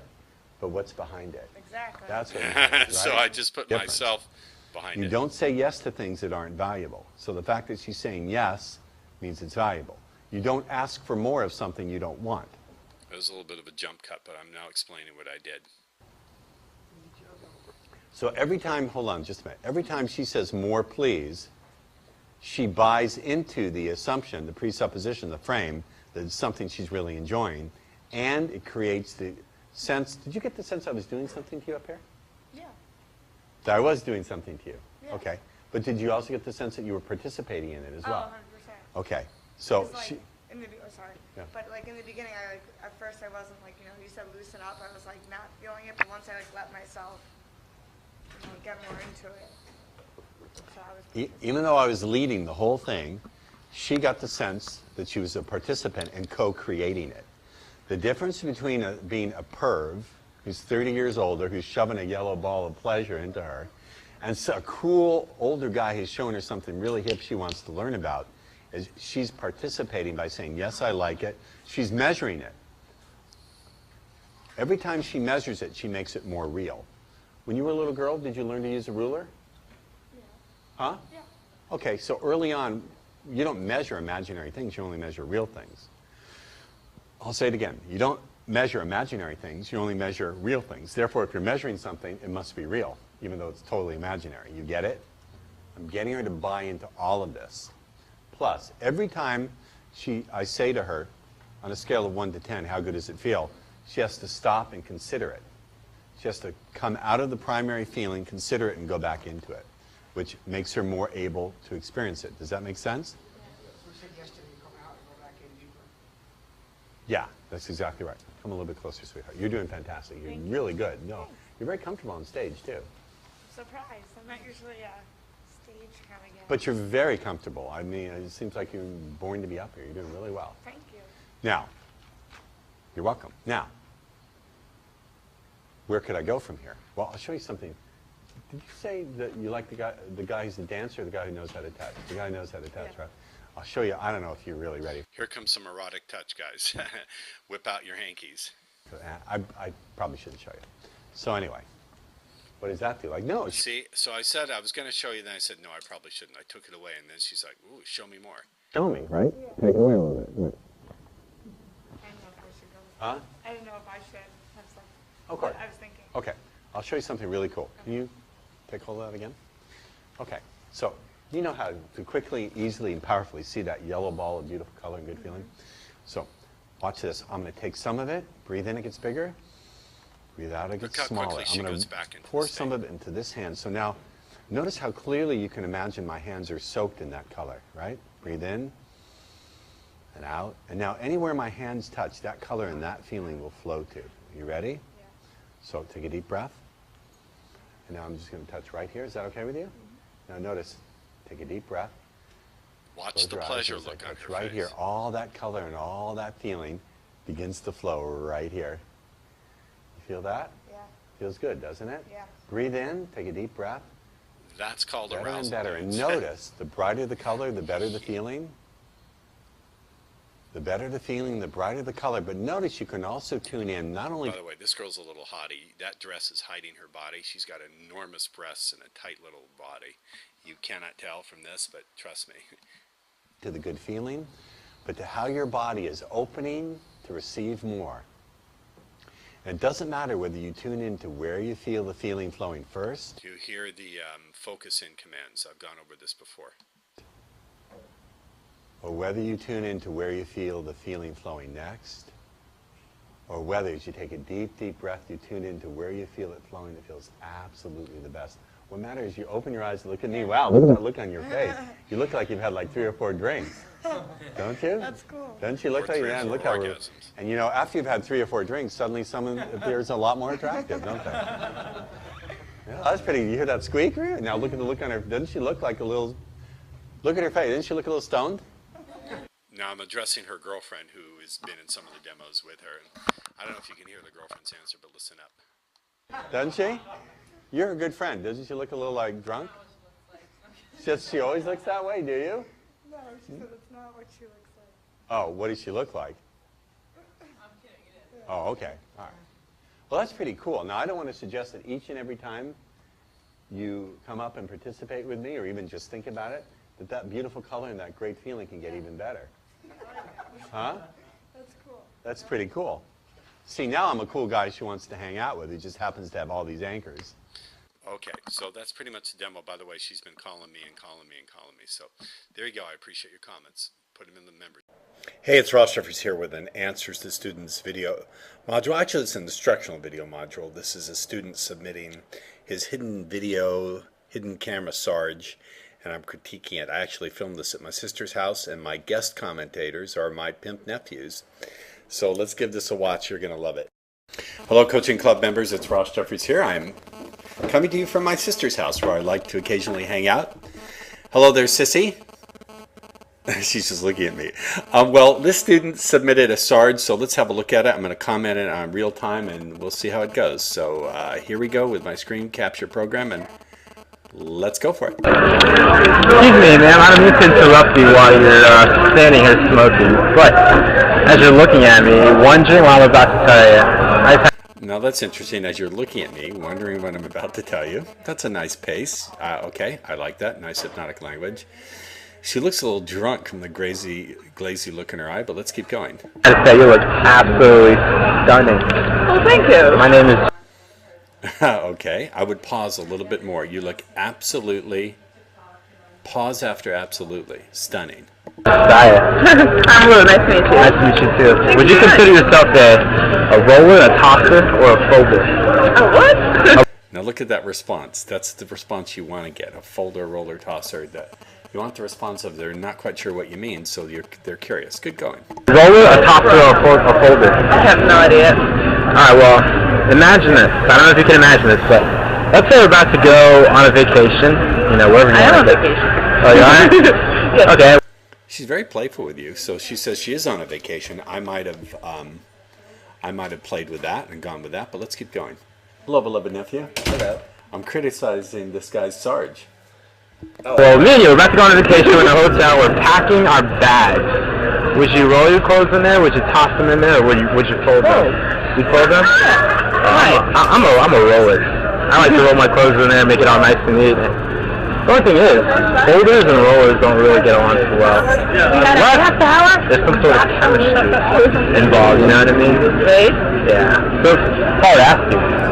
So she's not really responding too well with that. I would back up on the fact that she said she's on vacation. If you could go anywhere in the world, where would you like to go without worrying about time or money? I don't know. Australia? Australia? Yeah. We're also going to do and what would you like to do over there? Oh, that's lame. What would you like to do over there? No. Your tonality sucks. Is my nephew? You want to be the guest commentator here? My nephew's going to guest comment. I think your tonality sucks. But also, she's not really engaged. This kind of thing, she's sort of like semi-engaged. So I would change tacks here. This kind of approach of quizzes and games, which is a good place to start, is not really resonating with her. So instead, I would get really curious, like about the subject of her vacation. Like, so did you plan a vacation for a long time, or did you just spontaneously jump into it? Because I learn a lot about people by finding how they approach their pleasures. Do they approach their pleasures by, like picturing it and thinking about it, or do they, I would try that, or I would try directing her attention outward, fractionate the attention outward so you can both look at something and then go back to her and you talking to each other. Nephew, what do you think? You're on camera. Do you mind? No, I don't mind. I don't care. Explore and everything? Yeah. My friend said he went to Australia, and he said it was so fun, because you can go out there and explore the wild, Right. all the kangaroos jumping around, and kangaroo sandwiches and everything. With me, I think that would be so awesome too. I don't know, I like to go to like Hawaii. Yeah. See, I think part of the problem here is that her attention is outward. She's kind of looking outward. So I would use that. I would let's play a little fun game. Who hasn't had any since the Clinton administration? What do you think? Yeah. I would play a game. I would direct her attention outwards. When you're not getting a good response, you can either change your vibe. So change from being playful to being curious or being commanding. You can change the format that you're offering things through. So instead of doing a quiz, you can go to a question. Or you can change the focus of the attention, fractionate it outward, so you and her are now both looking at someone outward, away from you. These are ways to build response potential. But let's see where he goes with this. Hello. Yeah. Lovely nephew. Yeah, he's doing it. Vacation, though. That's where, you know, it's more of a whatever vacation. Yeah, just to cool off, but really it would be kind of, you know, something like Yeah. It's like, so like, where are you from? So you're coming on vacation right now. Well, I'm living in Michigan right now. Oh, you're living in Michigan? Yes. What brings you to Charleston, South Carolina? A friend of mine has a friend here, and we're visiting him for a weekend, and yeah, we just got in last night. It's like 1 o'clock, and yeah, just exploring. Been exploring? Oh, that's really cool. Yeah, I've been living here for a couple of years now. It's not a bad time. It's awesome. I love it. I was awesome. There's Michigan. Oh, dude, I'm moving there. Yeah. In a year for sure. Well, what's it like in Michigan? Like, what do you do there? Nothing. There's nothing there. Nothing there. This is just, listen, when you ask questions like, what do you do? You're putting yourself back into the chump category. I would do anything other. What do you think, beloved nephew? Yeah, definitely. It's pretty much a chump. May as well just ask her on a date if you're going to be a chump like that. There's no palm trees. There's no history. There's no nothing at all. There's something there. Let's back that up. She started to give some trance words. Did you hear that, nephew? There's no. Let's hear it. Let's listen. There's no history. There's no nothing at all. Why is it work? You like watching TV? I don't watch TV. To me, she was giving some trance words. Like, there's no history. There's no. That might have been something to leap on. I was watching this really interesting show on the Discovery Channel a couple days ago, and they were interviewing a guy who built roller coasters. Do you like riding roller coasters? Oh, you don't? Well, do you like riding, do you like going to like amusement parks at all? I have, but I'm always going to the big one. Ah, yeah, me too, but like, what he did, he built rides. Yeah, I think but see, he's doing all the work. He's not getting good answers from her. He's getting yes, no. Yeah. He's like grinding this out, beating on her to try to get some kind of response, which is not what Sargent is about. Right. So I think he's not really establishing any real response potential in her. Yeah. She's not showing any response potential. I would get off this tack and get her. I would use genuine curiosity about what brought her out here and or engage her attention outward away from him so they're both looking at something.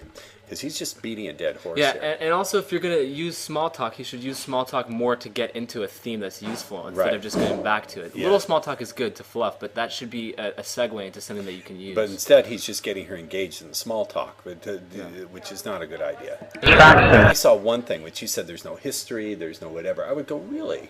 Tell me about that. I mean, like, what do you mean by history? Yeah. And because obviously that's a trance word that has no particular meaning for anyone, but it has a special meaning for her. Right? And he said, when you stop, imagine your ideal attraction. There are 3 elements involved.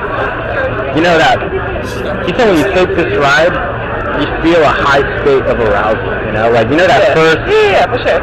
For sure? Yeah. That first long, slow ride up the roller coaster? Yeah. And it's like you can feel your adrenaline. Yeah. It's like, you can feel it pounding through your body. And the closer and closer you get to the peak, the faster your heartbeat.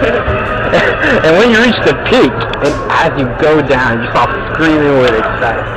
Now, with me... I think she's completely getting that he's doing something here and doesn't seem to care. But let's see what happens. Yeah. I find that when I let that experience run through your mind over and over again, it's like it's an absolute. Now look at that! It's like fuck off, dude. He's like he's he needs to work on getting more rapport. I think he's too close to her physically because before she was. But you could tell by how she was smoking her cigarette. Kind of. If you could go any closer, you'll be on camera, so you don't want to do that. Oh, hello. Really enchanting thing. Sister, what do you think? I don't think he's doing very well with this pickup. Yes, sister. And I like riding roller coasters. Yeah. I'm like you. I'm kind of scared sometimes because it's so when you look at this, it's so. Yeah, like Dexter in Ohio. That was not happening for me. Oh, yeah. So, I have to go get back to my friend. That's cool. And thank you for the compliment. Hey, you're welcome. You're welcome. Have a good night. You too. Maybe compliment. That probably threw me off too. I didn't see the opening. Okay, well. Tonality. Hey students, it's Ross Jeffries with the first of a few very special instructional, or actually answer the students video modules. And I think this is going to be quite a popular feature, and if you guys like it, we could potentially add it as a regular feature in the coaching program. So very briefly, what happened is a student who's in my Yahoo group started posting videos on Vimeo and YouTube channel. He got a hidden camera, a little camera pen, and he started going out and recording his sarges. And so what I decided to do is do a little screen capture video and critique one of his live infield hidden camera sarges. So I have to caution you, I'm not necessarily encouraging this practice. Certainly in states where it's illegal to record a conversation or videotape people without their permission, you should not do it. But that said, let's switch here just for a minute and we'll go right to his, excuse me, you don't want to see that. What was that? Here we go. So let's watch it, and what I'm going to do is pause it as we go along and get some comments as we go. So here we go. Here we go. Okay. So the footage here is kind of jumpy because he's just starting. And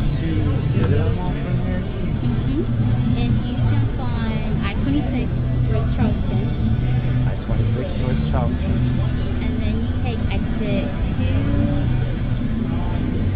Well, there's an A, B, and C. Okay, sorry about that. Little technical difficulty. Let's continue here. I don't know if you could hear it, but he opened up by asking her how to get somewhere. He opened by asking directions, which I guess you could call it a pre-opener. North towards Savannah. And then you're going to take that road all the way down until... She's certainly being helpful, isn't she? Pretty much you can when you get to the end of the road, you can only go 2 ways. And then you're going to make a left at that light, and then the mall should be on your left, like the first 2 lights back there.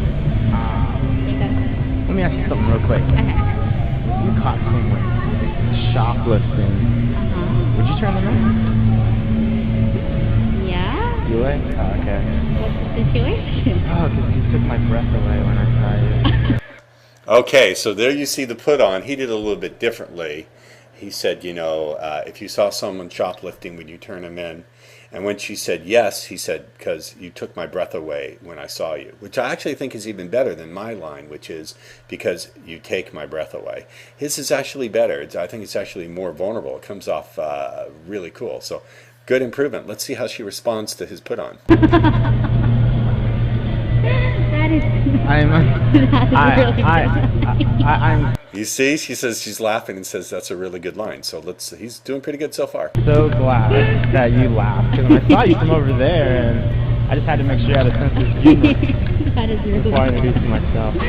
No, he does the follow-up exactly as I told him, which is, you know, I'm glad you laughed because I wanted to see that you had a sense of humor before I introduced myself. Very good.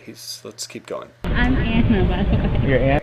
Notice she offers her name. She introduces herself first. That's a really good sign. Yes. Oh, okay. My name is Josiah.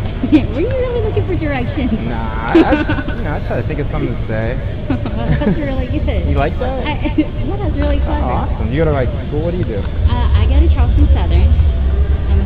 Now, right here, he switches to, do you go to school? What do you do? I think that's a little bit mundane. I wouldn't necessarily have gone there, but okay, let's see how he pulls it out. Freshman there, and I just pretty much just school and work and study. That's it. I moved down here like back in November of last year, so I'm kind of new to the area. But I'm assuming you're around here. Yeah, I knew it. Well, you know, I don't know what else to say. Did I give good directions? Yeah, you did. Okay, good. You said you just moved from down here, right? From where? Greenville. Oh, Greenville, South Carolina. Greenville. And you told me that you like study. You don't like to, but you No. study. That's practically all I do. That's all you do. Well, yeah. Okay. Well, I think it's really interesting when you meet people and you figure out, you know, what they truly enjoy doing. So, like, if I were to ask you, if you could be doing anything right now besides studying, what would it be? Well, I'm a pretty laid-back person, so... Now that's an interesting question. You know, if you could do anything besides studying, what would it be? I don't know. Watching TV, going for a walk. I don't know that that's really a good question. I would have said, so when you really want to cut loose and just totally let your hair down and completely go nuts and enjoy yourself, what do you love to do? This is a pretty mundane question, but let's see where she goes with it and what he does with her answer. I don't see the club. I mean, I do them occasionally once in a while, but I don't see that. I'm laid back. I mean, if you can find anything fun to do, then I'll do it. Okay, that's cool. I mean, because, like, some people, they don't, like, they just like to study. I don't know if that was you or not. No. Man, I was studying. What's your major? Business.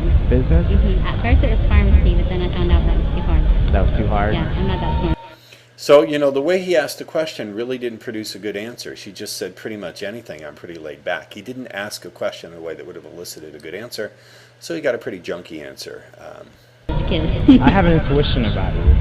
Okay, he's busting out intuition. I like that. Let's see where he goes. I don't know. It's like, perhaps you're at the point in your life where you're not really 100% sure that you want to do what you want to do. Well, duh, she changed her major. I'm just guessing. I mean, because like from your reaction, you're like, I used to be in pharmacy, then I switched over to business. I just kind of guessed that maybe you're really not sure what you want to do right now. I mean, which is understandable because you're still really not old. I just finally turned 19 like in January. Yeah. So how old are you? Yes. I don't. You know, I think he got her so interested with the cute, funny approach. She's into him even though he's kind of blowing it. It's with some of these questions. I think he's going to go into something better in a minute. He's going to offer up a quiz or a game, as I recall from my first viewing of this. But, you know, she's asking questions about him and showing interest just from that cute approach. So good for you, dude. I'll give you like 3 guesses. She probably wouldn't be very happy if she knew she was on candid camera, but that's another story. I think you can get it. 22. Nope. Older or younger? Older. 25. 25. Nope. Older or younger? Older. Are you in your 20s? Yeah. Okay. 26. 26? Nah, but you did a pretty good job. What? How old are you? I'm 28. Oh, that's not bad. You don't look 28. How old do I look? You look like you're 22, like my first guy. Oh, really? Yeah. Awesome. High five to that. Thanks for the compliment. You're like trying to win me over. No. But seriously, nice tease. Oh, really? Yeah. Well, you know, I believe you gotta take care of yourself. You know, like, I try to eat healthy, but lately I haven't. Yeah, that's really hard, especially if, like, if you're going to, like, you know, I'm going to school too. Especially if you're like, CSU. Oh, really? Yeah, I go there too. I didn't know that. Well, you didn't ask. Well, and what? In computer science. Yeah. What was I saying? Oh yeah, I believe that, you know, people should take care of themselves. If you have like one body, you might as well try to make it last. Yeah, but then you want to try to eat unhealthy too. Yeah, that's true. Okay, if he doesn't bring up the snack quiz here, because she says, but then you want to eat unhealthy too, he's a fool. Let's see what he does. Good. What are some things that you crave? Well, I'm Asian. So I love Asian food, like sushi. Sushi? Oh. That is my thing right there. I want to see for like snack compatible. Okay? This is really important. There you go. Snack quiz. Between potato chips or pretzels? Pretzels? Oh, man, I like potato chips better, but that's okay. You still have other chips. Potato chips are good, but if I have pretzels with peanut butter. Pretzels and peanut butter? Are you the... You see how she's biting down on this, guys? Women love this shit. She volunteered she likes pretzels with peanut butter. Okay, I'll feed her a peanut butter covered pretzel if it gets in her pants. Let's keep going here. Kind of person. Can you eat just one pretzel, or once you start putting things that right you out really of the book enjoy in your mouth? Then I'll eat the whole box. You'll eat the whole box?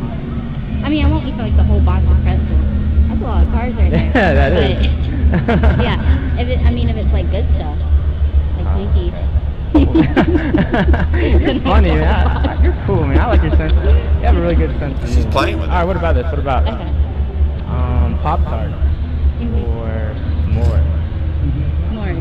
Because I only like one kind of Pop-Tart. That's the kind. What kind of? The brown sugar cinnamon. The brown sugar cinnamon? I love s'mores, man. Like, you ever, like, made your own s'mores?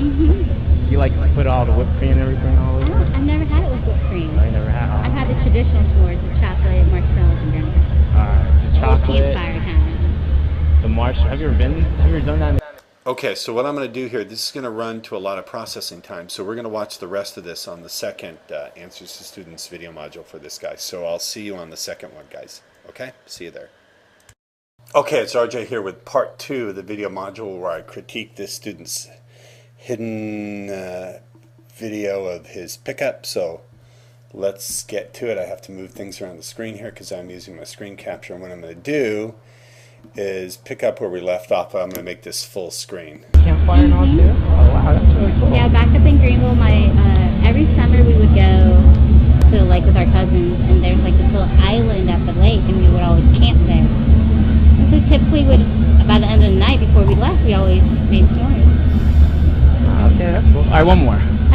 Now, I think he blew an opportunity here because she talked about every summer they would go to this island, which is talking about vacations. So that would have brought up the theme. Although he's already in the middle of the snack quiz, so I see why he left it alone. But he could have also briefly taken a little side trip into the idea of vacations and when you feel totally free. Because you're in a place where you can just strip away from all the normal tension and stress, and you just close off your mind to anything but the fun that you really want to have. But he's doing okay. What about pizza or Chinese food? Pizza? Yeah. Alright, cool. Chinese food is getting old. Yeah, it is. I totally agree with you. Good job. Chinese food is getting old. What are you doing now? What am I doing right now? Yeah.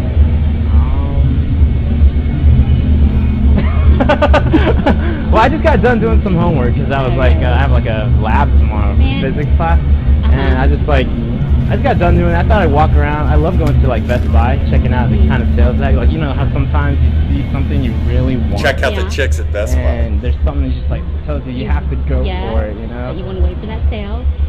Yeah, save but that money. Has there ever been a moment where like I would just go out and buy something? Yeah. Yeah. And you're just like, oh, you see it, it's like, wow, this is something I really want. Now, I can't see what his hand gestures here. I'm assuming he's doing the self-referential gestures, like you see it, you know, this is something you really want. I'm assuming that's what you're doing here, guy. And like 2 weeks later, you see it on sale for like half price, and then you're like, really? damn it. Well, at least you got it early. I know, right? So, oh yeah, by the way, my friend, he's about to break up with this girl through a text message. And what do you think of that? No. What the hell is that? Now you're stinking in some of that misery method shit. What are you doing there? Yeah, I wouldn't do that either. That's kind of like a loser. I mean, if you're going to break up with her, at least do it over the phone, if you don't want to see her face. I think you should do like a face-to-face. I mean, yeah, but then like... I don't know why in the world you're bringing this up. I don't know. I personally think that if you feel more comfortable doing it over the phone, then do it that way. Because some people are like, you know, what if like that person you break up with attacks you? Yeah. You know? I would never do it over text message. I read this really interesting article in a magazine a couple days ago about relationships and how with women. I think you're really going on too far here. At this point, she said, what are you doing now? Which is, hey, let's get out of here. So you're really going way, way, way overboard. This is the point where I would have closed it. They have to feel that connection. Have you ever had that before? Kind of. Kind of? Yeah. And it said that, like, when you feel that, it's like when you're with this person.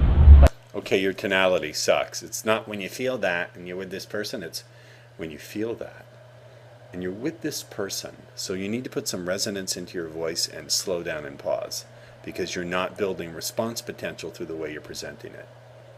Everything else just disappears. I mean, in that moment where all the barriers just like drop. See, she's going, she's ready to be closed. I would do this in some other location. You should have gotten out of there. This is going to have far more effect if she's sitting down with you where it's somewhere quiet. And she's already, by asking, what are you doing now? She's saying, let's get out of here. So you're missing that signal, but okay.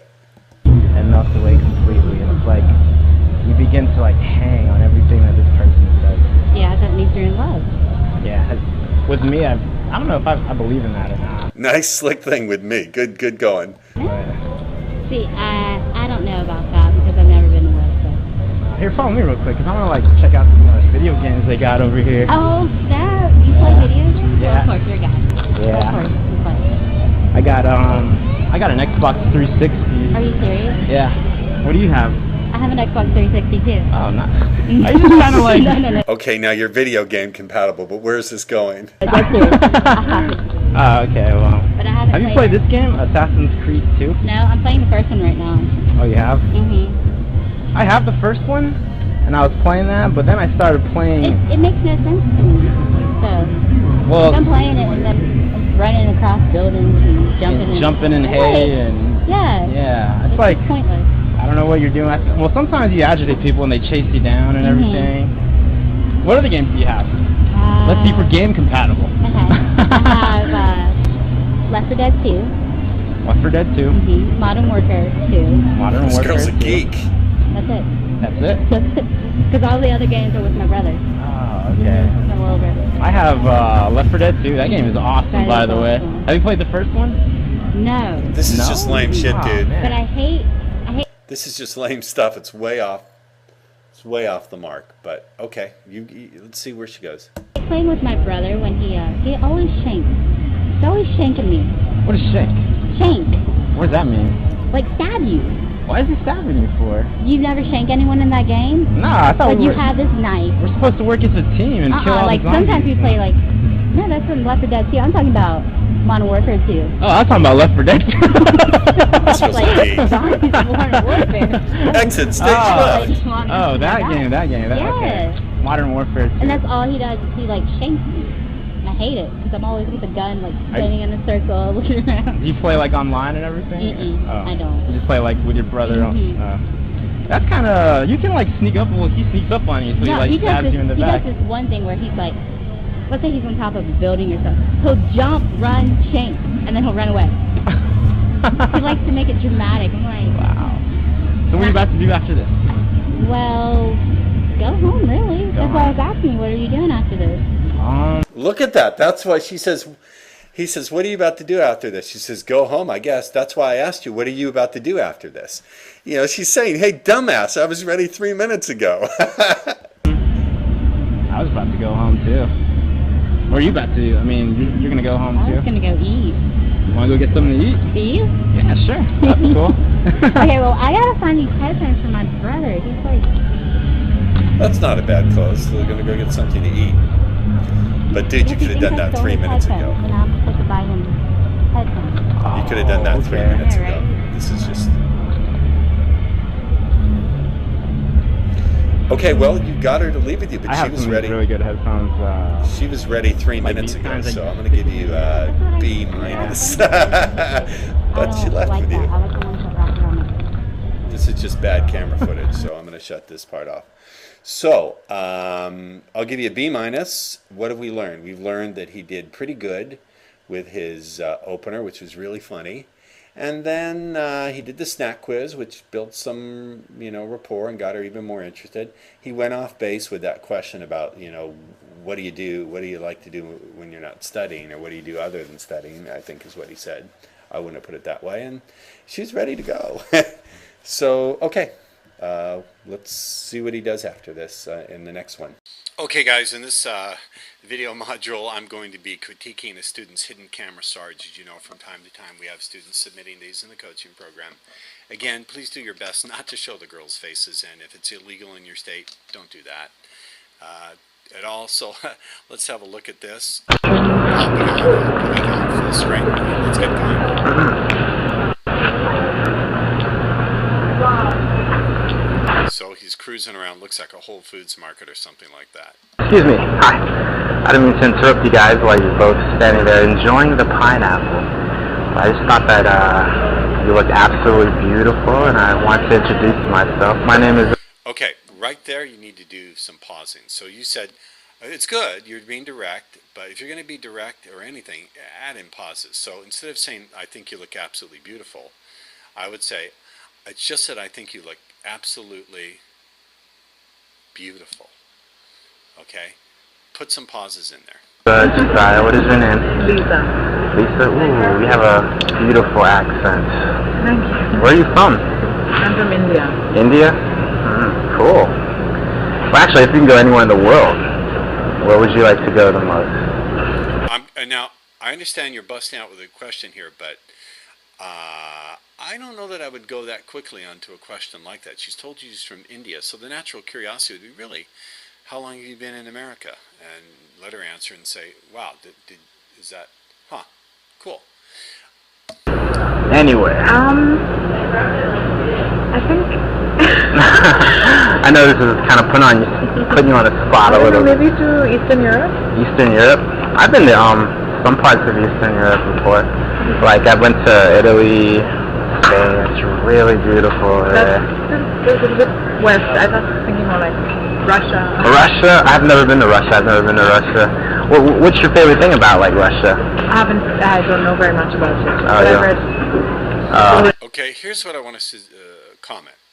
You've been asking questions, and it's sort of turning into an interrogation, partially because they're just not responding with a lot. They're giving you one or two answers. So the thing is there are different formats when you do speed seduction. As we know, there are questions, there are games and quizzes, there are demos, there's commenting on your intuitions that you pick up about them. The thing about questions is not everyone is really strongly responsive. A good strong response would be they're talking a lot and giving you a lot of trance words, a lot of good nonverbal stuff, their facial expressions, their personal trance anchors. I can't see any of that going on, so I'm hoping that you're not going to keep asking questions. At this point, if I were you, I'd switch to something else like a game or a quiz. And also, when you change the format from a question to a quiz or a quiz to a quiz, whatever it is, change your posture, meaning slide along beside them, so you're standing side by side. I don't like this front to front. It's too confrontational. So you're really into reading and everything. I guess. You are? Because like, I have a friend who's like, she's an author, and she's... Now, if it's possible, throw in a joke there. She says she's really into reading, to just have the same response. Oh, that's cool. Throw in a joke, like, say, reading? You know, I try to limit myself to TV Guide, National Enquirer, and the Bible. Say something to make them laugh. Introduce a little humor here. This is the other thing. I don't see any humor in here. There's no playful vibe here. It's all, you're there, you're holding your ground, you're not quite interrogating them, but there's no play in this that I can feel. Also really into like reading books, and she told me that sometimes when you're reading like a book that you really... And I think I see where you're going here. You're quoting a friend and you want to try to connect you know, the sense of being lost in the story with being lost in you. Enjoy. You find yourself really getting into it, you know that moment where like the more and more you read, the closer you get to like the best part. Thing is, again, you're offering this good stuff, but they're not responding first, and so I wouldn't lean heavily into a format that isn't working. Climax, you just can't wait to see what happens next. With me, I've had that experience before, because I had like English class, and we had to read a bunch of books and everything. So what do y'all like to do for fun? Again, now you're going to another question. It's like you're interrogating them. Why should they answer you? Where's the fun in this whole transaction to them in answering your questions? I am only here for the day. Mostly just wander. Yeah. Oh, just wandering around. Yeah. Are you also here for a vacation, or do you live here? Oh, you live here? Well, I mean, I don't live here, but I'm from here. Oh, okay. Well, it's too bad that you're only here for a little while. Yeah. Because, wow, you are beautiful. Okay, you didn't have to tell her a second time. That's like, gee, I wish I could say something more to you because you're so cute. Begging. Totally. Alright, well, pleasure to meet you guys. Enjoy your shopping. Yeah, I will. Bye. Okay, so overall, first of all, points for going up and talking to them. That's great. Put some pauses in there. If they don't respond enthusiastically to your questions, change the format to something else, and do put in some humor. I didn't see any laughs in there at all. If they're not laughing at least a few times, then they're not enjoying it, and neither are you. But good afternoon. RJ here. This is going to be an extremely interesting instructional video module. I could actually got an entire teleseminar on this, a live presentation, picking it apart, which I just may do. As I've said many times, language structures consciousness. The terms in which we think determine how we can think. And in turn, language also reflects back the consciousness behind it. So learning to prize out, to notice when a woman is offering expressions that give us access to deeper levels of her mind, the places in her mind where she fantasizes, where she wants to indulge. And those processes in her mind, the fantasy processes, the processes for obsession and feeling like she wants to surrender, these are the things that we want to discover and then play with, to take and shape and mold and link to ourselves and to the behaviors that we want her to engage with us. This is extremely powerful. This is noticing what's actually there. So what you're going to see is, first of all, an online profile that a student sent me. This profile is written by a woman on a dating service, and I don't really remember which service it is. It's completely irrelevant. So what you're going to be seeing is, I'm going to show you the profile. You're going to notice that I put certain words and phrases in blue, and then I've underlined. Some of these phrases, words I put in blue, I've also underlined. And I'll explain to you why I've done that in a minute. So let's take a bit and look at this. So as you can see here, and we're going to take our time with it, she's obviously a religious woman. When you see God spelled out G with a hyphen D, this is probably an Orthodox Jewish woman, or at least someone who thinks of herself that way. So only God knows who the right and perfect man.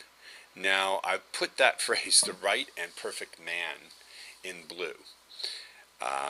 Because it's a vague term. What does the right and perfect man mean? Well, it obviously means a whole bunch of things to her. When she thinks of the right and perfect man, there's a whole set of probably habitual kinds of thoughts she has. She probably imagines being with him, doing things sexually. She probably has a certain flow of feelings that get triggered in her body. So look at these things as sort of, to use a metaphor with you, as icons on her desktop. When you want to use Microsoft Word or Skype or whatever it is, you just click on the icon. You don't type in all of the code for the underlying program. So beneath this desktop icon, this right and perfect man, is a whole set of internal representations and feelings and places in the mind. And the beautiful thing is, we don't need to know what those are. We can simply repeat this back to her, and it's like clicking on that desktop icon. It triggers and opens all this stuff. Man of my dreams, again, that is another phrase. It's very vague, and it's sort of also a metaphor. We're going to get to what these mean in a minute. I just want to point out these words. Key to my soul, unlock it, enhances my spirituality, human nature, laws of nature, leaves me wanting more and more, squeezing the juice, appreciates, simply, I am who I am, loving, sophisticated. That's an accident that it's slightly raised there, that print. I hit the wrong button and couldn't correct it. Playfully innocent, simply, he is who he is, growing wiser, sharing, cherishing, sacred inner pieces, real intimacy. I'm going to get and pick this apart in a minute, but what these all have in common is they're completely vague. So let's get to this. Let's talk about trance words. These are words that have no clearly defined dictionary definition, and they don't refer to objects in the world. So if you take this video and you just rewind, just to, go back just a minute, and stop it and look at the various words I've underlined, you see that they don't refer to anything specific where there's a clear, defined dictionary definition. In fact, what they do is reflect a deeper level of personal and unique meanings for this person, some of which she probably isn't even consciously aware of. She just knows when she thinks of the man of her dreams, it sets in motion a whole trigger of thoughts and feelings, some of which she's probably consciously aware of, some of which are probably unconscious and quite dimly represented. So using these terms back to a person, feeding them back, either exactly as they are or somewhat modified, but pretty close to the way they are, it acts as a key. She even uses that metaphor, which we'll get to in a minute, and a hook into those deeper processes in her mind. She's in effect saying, these are the passcodes to those processes in my mind: fantasy, desire, surrender, and the internal representations. By that I mean what she visualizes, what she feels, what she says to herself, the sounds she makes.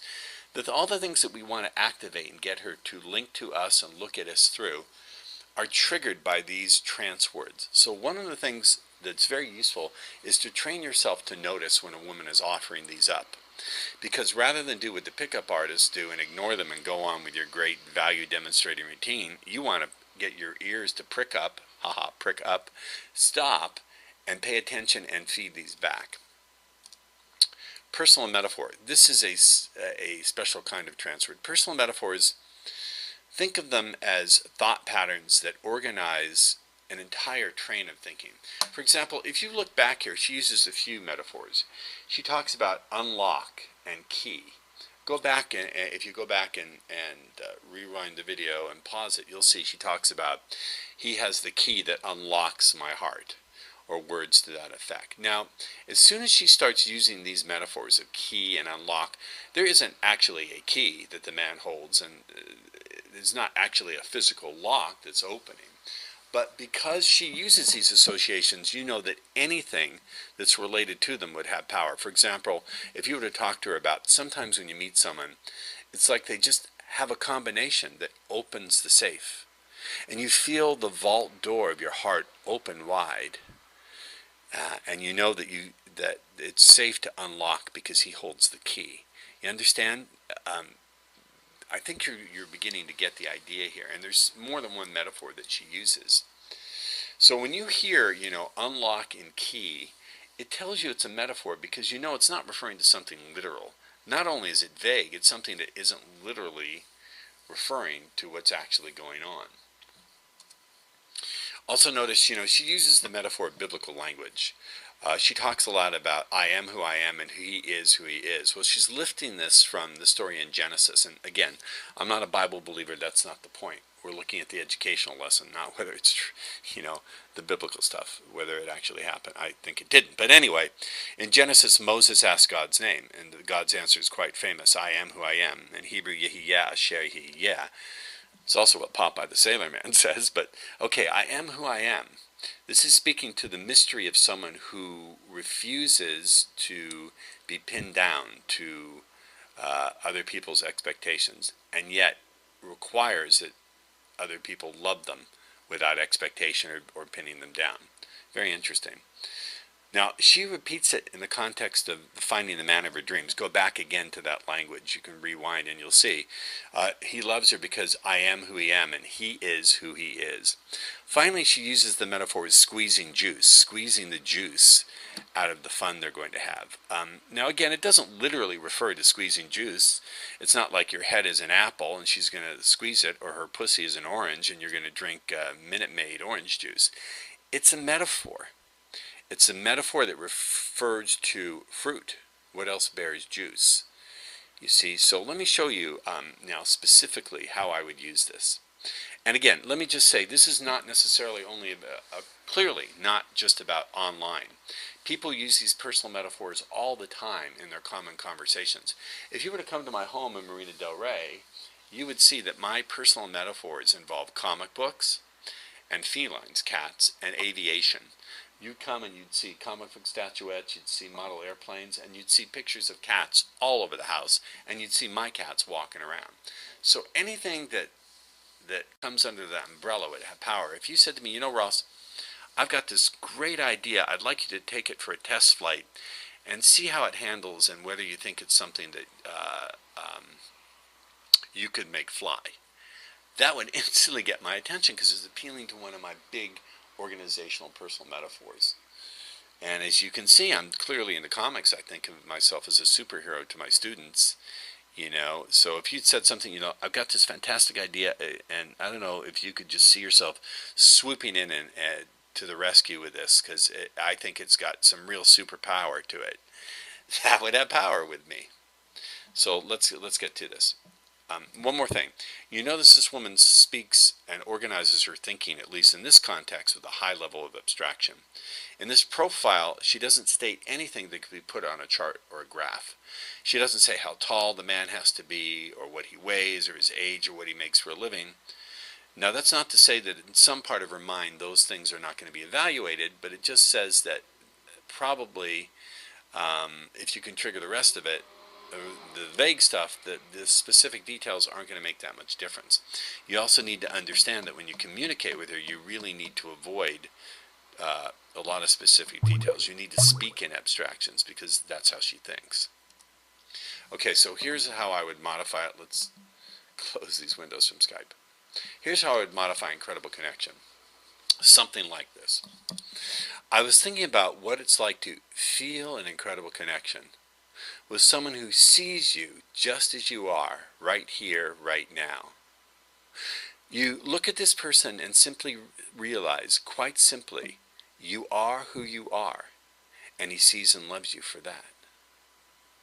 As that's happening, you look and think, he is who he is, and I love him simply for that. And you imagine and feel what it would be like to taste the fruit of all that you can share and cherish. Wow. That little DS is a typo. Let me go through this. Feel is an incredible connection. You know what that is. Someone who sees you just as you are. Sees you just as you are, right here, right now. Because that's essentially what she's talking about. You look at this person and simply, now you notice she repeats the adverb simply several times, or at least twice, in her profile. So I'm using it. For her, there's some power in the word simply, in the adverb simply. I don't know what exactly it means, but I don't need to know. She repeats it. So when people repeat their adverbs, simply, naturally, easily, clearly, if they repeat them, then you should use them and repeat them. You look at this person and simply realize, quite simply, that you are who you are, and he sees and loves you for that. Well, I am who I am. She's saying I am who I am. So a third party would look at her and think you are who you are. I'm simply taking her metaphor, I am who I am, and changing it a little bit and stating it from the perspective of someone who's looking at her. You are who you are. And as that's happening, you look and think, he is who he is. Now there I'm just repeating it word for word. And I love him simply for that. You see I'm repeating the word simply. And you imagine and feel what it would be like to taste the fruit. Now I'm using the overall metaphor of fruit because when she says squeeze the juice, that's talking about fruit. So rather than repeat back the exact words, which is, I think that's too heavy to do that, I'm just incorporating the metaphor of fruit. See what I'm saying? So if she used a phrase instead, and you just feel yourself burn with the heat of his love, I would use the metaphor of flame. I would say you can feel that flame of desire consuming you. See what I'm talking about? And then share and cherish. I'm using share and cherish because she used it, and it obviously has strong meaning for her. That DS is a typo. I forgot to remove. So I would like to encourage you guys to discuss this. I may do a teleseminar just for you or a webcast just for you guys because I think this is really interesting, good stuff. I want to know your opinion. Let me. Hey guys, welcome to this instructional video module from Buddy to Bedmate. 10 easy ways to get out of the friend zone and into the fuck zone in 30 days or less. I'm going to be presenting this material to the general public shortly, but I wanted to make it available to you first with some special bonuses, some special extra stuff as well. So here we go. We've all been stuck in the friend zone. Everybody hates it. Let's deal with this emotionally charged topic. 10 techniques. Number 1, angles. Whether you're walking or sitting or standing, you want to do your best to always be side by side. That's the perfect thing. But if you can't be side by side, at least diagonally at a 45-degree angle. Unconsciously, when you position your body as if you are already a couple, then unconsciously she picks up on that, begins to see you as if you are a couple. Couples who are really into each other don't sit across from each other because they can't touch. They're side by side. So whether you're walking, standing, sitting, you want to be side by side at best, or at the worst at an angle. And remember, don't call attention to any of this. Don't say, hey look, we're sitting at an angle, we must be couples. Technique number 2, the relaxed lean. Many people have said you should test leaning into her and see how she responds, and I agree with that, but it has to be a special kind of lean. You see, there are certain cultures where people are very crowded together, say on public transportation, and you have to touch. But the unwritten social rule is if you're forced to touch someone because there's a crowded space, you have to keep your body rigid and stiff. If you relax your muscles into that person, that's like saying you enjoy the touch. It's the equivalent of feeling them up. So when you lean into her, relax your body. Lean, relax, and then withdraw and see how she responds. Number 3, the uncomfortable silence. You will note that in a conversation between two people, when there's a lull in the conversation, it's the one who's more submissive or more eager to please that breaks the lull.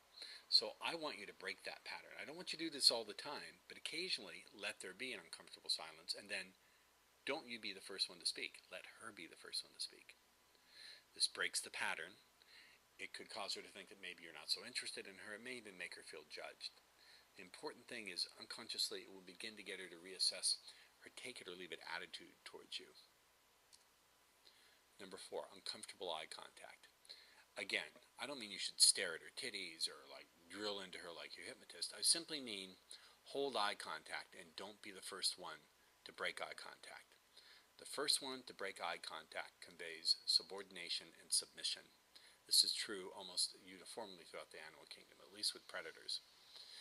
So, remember, if you're stuck in the position of being the buddy, the friend, chances are she sees you as subordinate. Chances are, not necessarily, but chances are you've been the one who's always there for her, the really generous one. Many women, unless they feel a physical attraction for you, will interpret unconsciously your generosity and caring as you being subordinate to them, submissive. So you need to start breaking that, and this is one way to do it. Number 5, neutral topic, but a sexual tone and vibe. Many of you have expressed that you don't want to start using language patterns with women who already know you. They'll notice it and think it's strange, it's weird. You'd be surprised if they don't. But let's say you don't want to use overt sexual language patterns. Just drop a sexual tone and a bit of a sexual vibe into a neutral topic, just for a moment.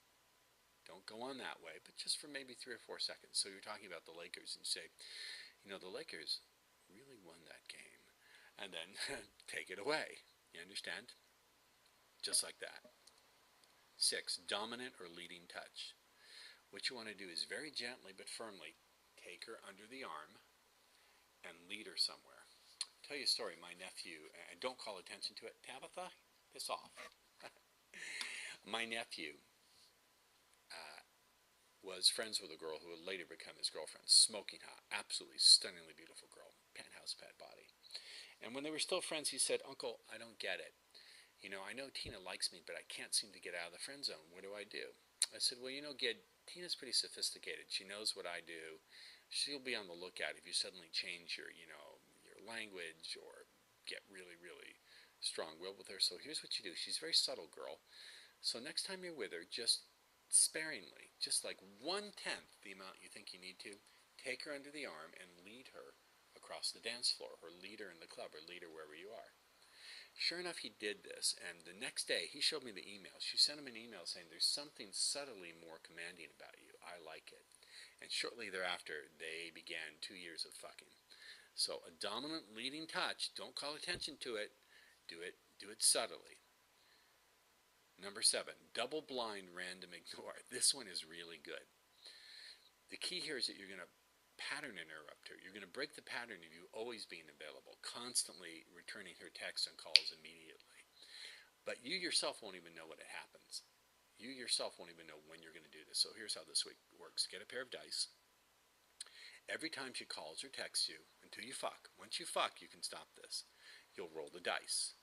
If you come up with a hard 8, a hard 10, or a hard 12, here's what I mean by hard 12.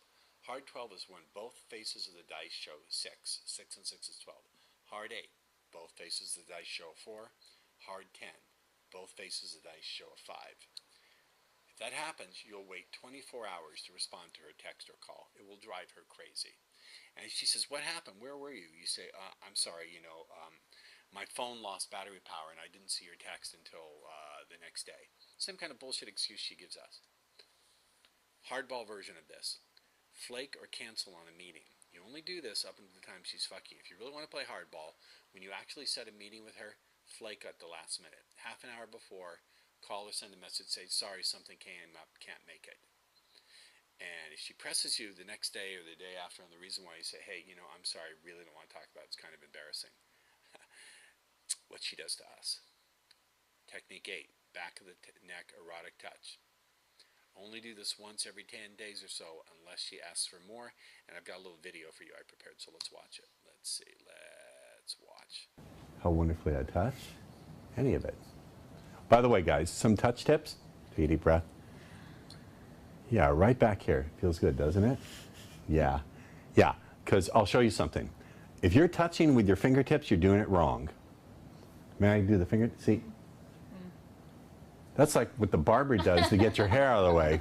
When you were a kid, did you ever go to the barber? When I was a kid, we had a barber. Did you have the barber poles here in England with the different? We went and we had this barber, old-time barber, who'd tie in the thing, do this, pull, and cut. You don't want to do that. Use the flat of the palm. You ready? Ooh, she really wants. She liked that. Like I didn't have to do it. Like, look. Feels good, doesn't it? I can rub the back of my own neck because it's an anchor now. See, the palm of the hand goes here. May I? Is it possible that Kim could turn around 90 degrees? Yeah, I will, but wait. So, just like this. Feels good, doesn't it? Now, am I touching hard? No, not at all. Barely at all. It's very soft. Right here. So there's also, wow, my hand is warm. Ow, that's from her. There's energy centers in the palm of the hand. I happen to believe this. Whether you believe it or not, I act as if it's true. I do believe. Do you mind turning this way? Turn sideways. She's got quite a So body. face. So we'll turn the chair. Yeah, Sit down. cool. Okay. See that ass, but it was quite remarkable. Let me scooch around. Ooh. So here's the back. Sorry, honey. I'm sorry to treat you like I'm grooming you, but okay. There's the back of her neck. See? So I'm touching here with the flat of my palm like this. Very lightly. I'm not putting a lot of force or pressure. So here's what I'll do. Let me, can you turn, I don't want to move you around like your chattel. Sit like that. So let's say we're having, I'm having some coffee with her. Can someone bring me that other chair without bumping the cameraman? Will someone bring me that other chair? Someone, please? Thank you.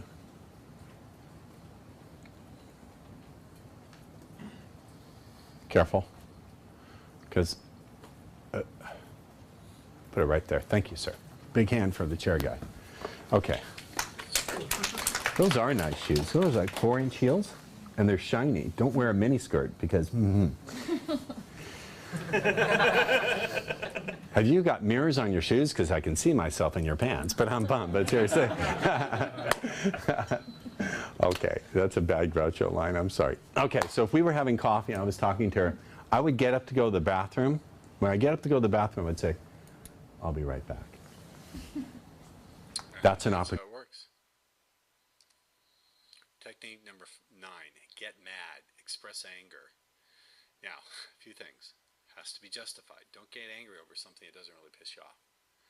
Number 2, make it a quick outburst. Don't rant on and on. Number 3, please, no profanity, no name calling, no threats. So if you say, you fucking whore, I'll fucking kick your teeth in, wrong. The right way to say it is, never do that again. Never speak to me that way in public. Or, you make a plan with me, keep it. Show respect for me and my time. Technique number 10, date other women. Get your mind off her. This whole thing has to be done from a, let's go have fun, let's see how we can make this happen, rather than, I've got to make it work. So part of de-crushing yourself is to date other women. Finally, it's time for the close. Well, how are you going to know when it's time to close this? Well, she's going to start sending signals. She'll start calling you more often. She'll begin to sexualize the conversation, if not overtly, then with the underlying tonality, the glances she gives you. When she touches you, you'll feel the heat coming off her body. She'll make excuses to come by and see you. She'll want to spend time with you alone in private. The female interruption mechanism that women use to get out of things, she'll now use as an excuse to be with you. This is a funny thing, the way women work those little subroutines in their mind. Also watch for the eye scan. The eye scan is she looks in one eye, looks in the other eye, looks at your lips, then looks back at the eye. She forms that little triangle. There'll be an air of drivenness about her interactions and connections with you. That's when you go for it. Let me give you a suggestion about what to say. When you see the signals, pull her into you and kiss her. Just take her by the back of the neck, look at her, let there be that silence, hold her gaze, don't say anything. You've set all this up. Take her by the back of the neck and pull her towards you, which you've also set up, conditioned through that dominant touch. And make out a little bit and then stop and say, this is a mistake. Then pull her back into you. Stop and say, we can't be doing this. And then keep going. I got this from a woman who I was just friends with. I had no idea she was attracted to me. And one day we were waiting for a cab. She's a little drunk. As we were waiting for the cab, she reaches up, pulls me down towards her, and just locks one on me. Then she says, "That was wrong." And then we get in the cab, and she jumps at me again, just starts making out with me, grabbing my cock. She says, "We can't be doing this." So I just learned it from her. All right, I want to hear what you have to say. Let me. Hi guys, it's Ross Jeffries, and this instructional video module for December 2009 for the Elite Coaching Program is about combating flaking. And over the years I've been doing this, God, since 1988, and did my first seminar in 1991. This is a long time. This is one of the most common questions I get, dealing with women who flake. It just seems to be like a recurring dry rot in the foundation of a house that won't go away. So I want to jump in right to this, make some key distinctions that I think will really empower you to have a lot of clarity to understand what's going on, and for you to make a decision to be in the driver's seat and how to handle this flaking issue. I want to define it. I have a very narrow and different definition of flaking. To me, flaking is defined as a last-minute cancellation with some kind of lame excuse or no excuse that has no direct expression of interest included within it, or just a failure to show up, which to me is a terminating offense. If a woman makes an appointment, never shows up, never calls you, that's a terminating offense. Because in either one of these two circumstances or situation, it comes down to her not doing what she agreed to do. So what we want to do is show you how to handle this, first by giving the right meaning to it, giving it the most empowering interpretation, and then stepping back and seeing how you really do have a lot more choice here, and giving you a way to decide with the emotions set aside whether you even want to pursue it, and then how to do it. I want to make a key distinction here. I make a distinction between fading and flaking. Fading is a similar and equally common problem, but it's somewhat different. For me, fading means your calls, which may initially be returned, or your texts, which initially may be returned, just fade away. She stops returning them, stopped calling back, or she may never actually call you back. I don't consider that flaking because she's not breaking a promise. It's simply fading out. So I want you to ask yourself in these situations, where do you have the control? Where do you have a lack of control? Remember, in life, a lot of grief comes from repeating mistakes, and one of the big mistakes is to attempt to get control where we just don't, and confusing control with influence. Primarily, when it comes to preventing flaking, I want you to use your skills going in to make her likelihood of flaking a lot less. Now, I could go into a long list of reasons why women flake. I did initially when I wrote this. I thought, no, I don't want to get into it. You can come up with 9, 10 different reasons. Fundamentally, if they flake, I think it comes down to just a few elements. So let me, before I get to those, give you just a little anti-flake checklist. How long did you talk to the woman before you requested some kind of contact or contact info? Did you use speed seduction to capture and lead her imagination and emotions? However brief the time you may have had, did you use that in any way? I have a phrase that I really ought to put up on my wall on little 3.5 by 5 inch index cards. It says, "No patterns, no pussy." I have tested this myself just to see if I can bust my own rules, guys. I've tried, I'm just going to use my confidence and my energy and my vibe and see how I do. And my results plummeted. You've got to use patterns in some way. And finally, did you push for a number rather than craft a connection? So many guys still come into speed seduction with that behavior mindset, like, I've got to get a number. Well, you can twist a girl's arm to get a phone number, that kind of flashy game, but it's not going to go anywhere. My own experience has been, if I talk to a woman less than 10 minutes before I try to set up a date too or get her contact information, it's unlikely I'll get a return call or text. She's going to fade on me.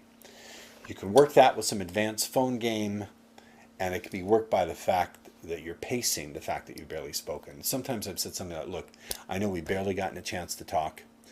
I don't know you, and you don't yet know the person that I am. But, if you're not with someone who's with you in the way you truly want him to be, maybe we owe it to each other to talk. So if I see I only have like 3, 4, 5 minutes, I'll pitch it like that. Now that's so strong and so sincere, and it makes it that you're going to get the number only because you're mutually interested. Then that's a lot less likely to fade out, and you're less likely also to get a flake. Here's the best thing you can do. The best thing to deal with flaking is to prevent it from happening, because once it does happen, you can recover, but it's a lot more difficult. So the best prevention is interest, screening, and timing.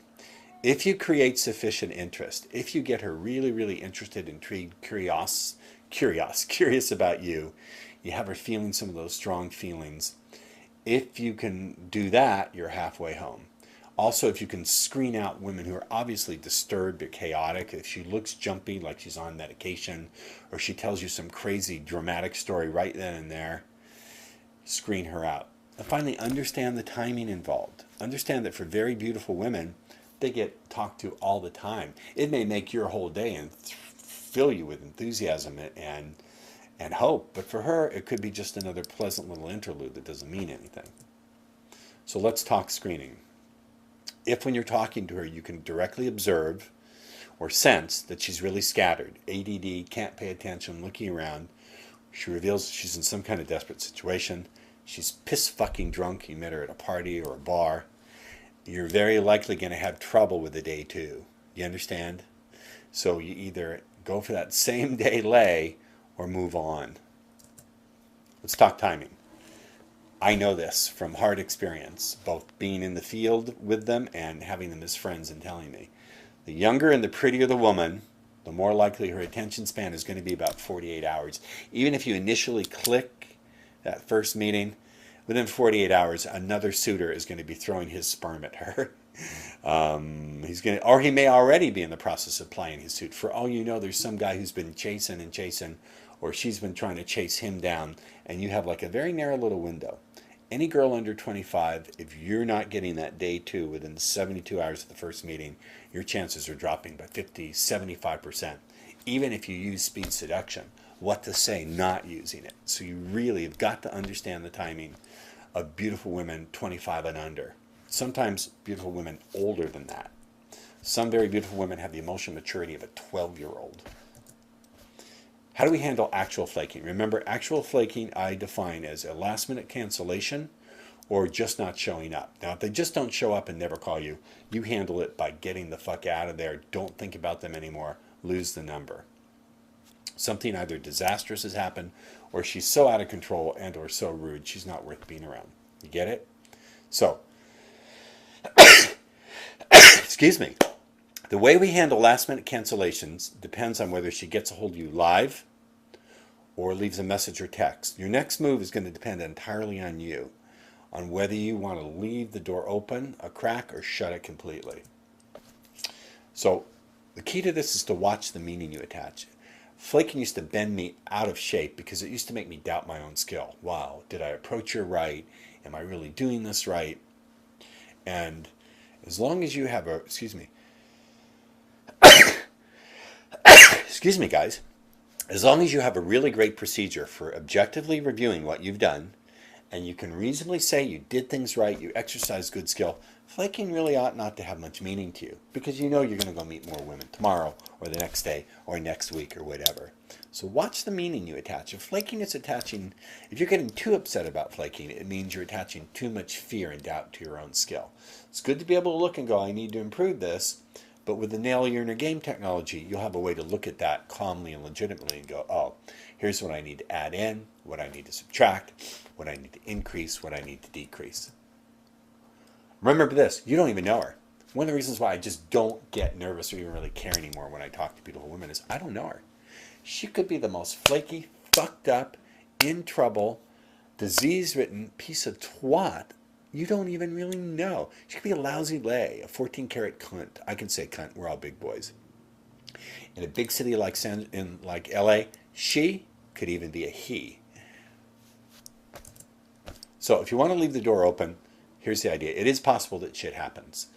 But in the case of a woman who really, truly, deeply wants to see you, who's strongly interested, if something really came up where she couldn't make it, don't you think she's going to let you know that in uncertain terms? She's not just going to give you the reason why she can't make it. She's going to say, hey, I really want to see you.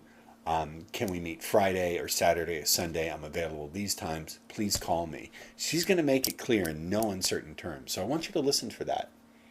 No matter how the excuse comes in, whether she catches you live or it's by a machine, voicemail, whatever, text, If she makes it really strongly clear that yes, she really wants to see you, then I consider her worth a little bit more time. If the cancellation doesn't contain that strong, clear statement, then odds are she's either lying or semi-lying, or she's telling the truth, but she's relieved that she can blow you off. This is my experience. Then again, some of these things can be worked. It's possible to take a woman who's just a little bit uncertain, and her cancellation isn't really a cancellation. It means, please, can you give me a little bit more reassurance? Can you build a little bit more interest in me and for me before I say a firm yes? So if she does give you that strong, clear statement, here's what I'd say. Whether you get her live or on the voicemail, whatever, the basics of what you say are, hey, I'm sorry circumstances forced you to miss out. How does tomorrow at 4:30 work for you? So, hey, I'm sorry circumstances forced you to miss out. Essentially, you're saying, hey, you missed out. I understand. You're missing out here, babe. And then you're coming back with a strong counteroffer. If there isn't a strong, clear statement, consider it that it's time to really have some fun with her. So here's what you do. You have a couple of options. If she catches you live and gives you her dumb excuse, my parakeet is dying, my non-existent grandma who's been dead 50 years came back to life, and I have to pick her up from the funeral home, whatever it is. Again, I say something like, yeah, too bad circumstances are conspiring against your fun. Are you sure you can't surprise yourself and just come meet me anyway? So, it's too bad circumstances are conspiring against your fun. You're not even saying what kind of fun it is. Are you sure you can't surprise yourself and just come meet me anyway? So there are the commands. Surprise yourself, come meet me anyway. Now, if it is, the cancellation is really just, she's just a little bit uncertain, she wants to hear your voice a little bit more and feel it out a little bit more, sometimes this can turn it around. Notice you're not getting mad, you're not being bitchy about it, you're just kind of like poking her a little bit and going, oh, too bad. And again, in this case, her resistance is just wanting a little bit more reassurance and wanting to reconvince herself that she's interested. And if she says she can't, fine, blow it off, lose her number. If you get her live and she doesn't respond, blow her off. If you leave this on her message machine, she doesn't respond, forget it, lose the number. Let's say she doesn't catch you live, okay? She leaves her lame-ass message on the voicemail. There's two options. You can be nasty. Call her back, laugh hysterically. Just laugh hysterically. Go, hey, it's Dick. That is the most entertaining excuse I've ever heard, and any girl that funny deserves another shot to hang out with me. I'm buying the beer when you're up for it. Now, what you've just done is, in fact, in a funny kind of way, call her a liar. Some girls respond to this, and you do it with a lighthearted tone, and a lighthearted, tongue-in-cheek kind of attitude, and they actually respond. You can be less nasty. You can say, hey, it's Dick. When you're up for discovering the fun you missed, give me a call, see if you can catch me. Just like that. Hey, it's Dick. When you're up for discovering the fun you missed, give me a call, see if you can catch me. Don't leave your number. Why? Well, she just called you to leave the excuse. So if it's not important enough for you to have kept, it's not important enough for her to have kept your number, she's showing you her interest is really, really low. Remember a speed seduction rule. Thou shalt prepare for bullshit in advance, so thou dost not have to eat any. Hey guys, RJ here with another instructional video module. This one is about calling women on their bullshit. Man, look, this is really important. We have to remember that women just often aren't sure what they want, and what they want can vary from moment to moment, and they can think about us from different levels in their mind.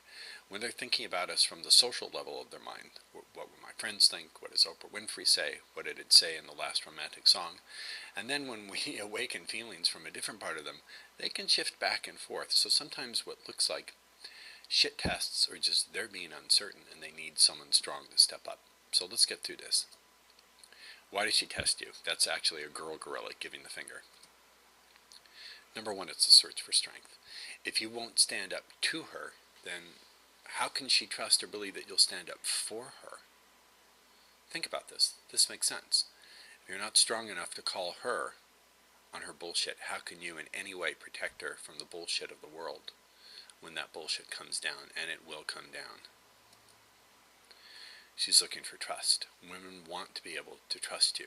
How can they trust your communication if there's never any conflict, if there's never any anger, if there's never any sense that she's crossed a boundary?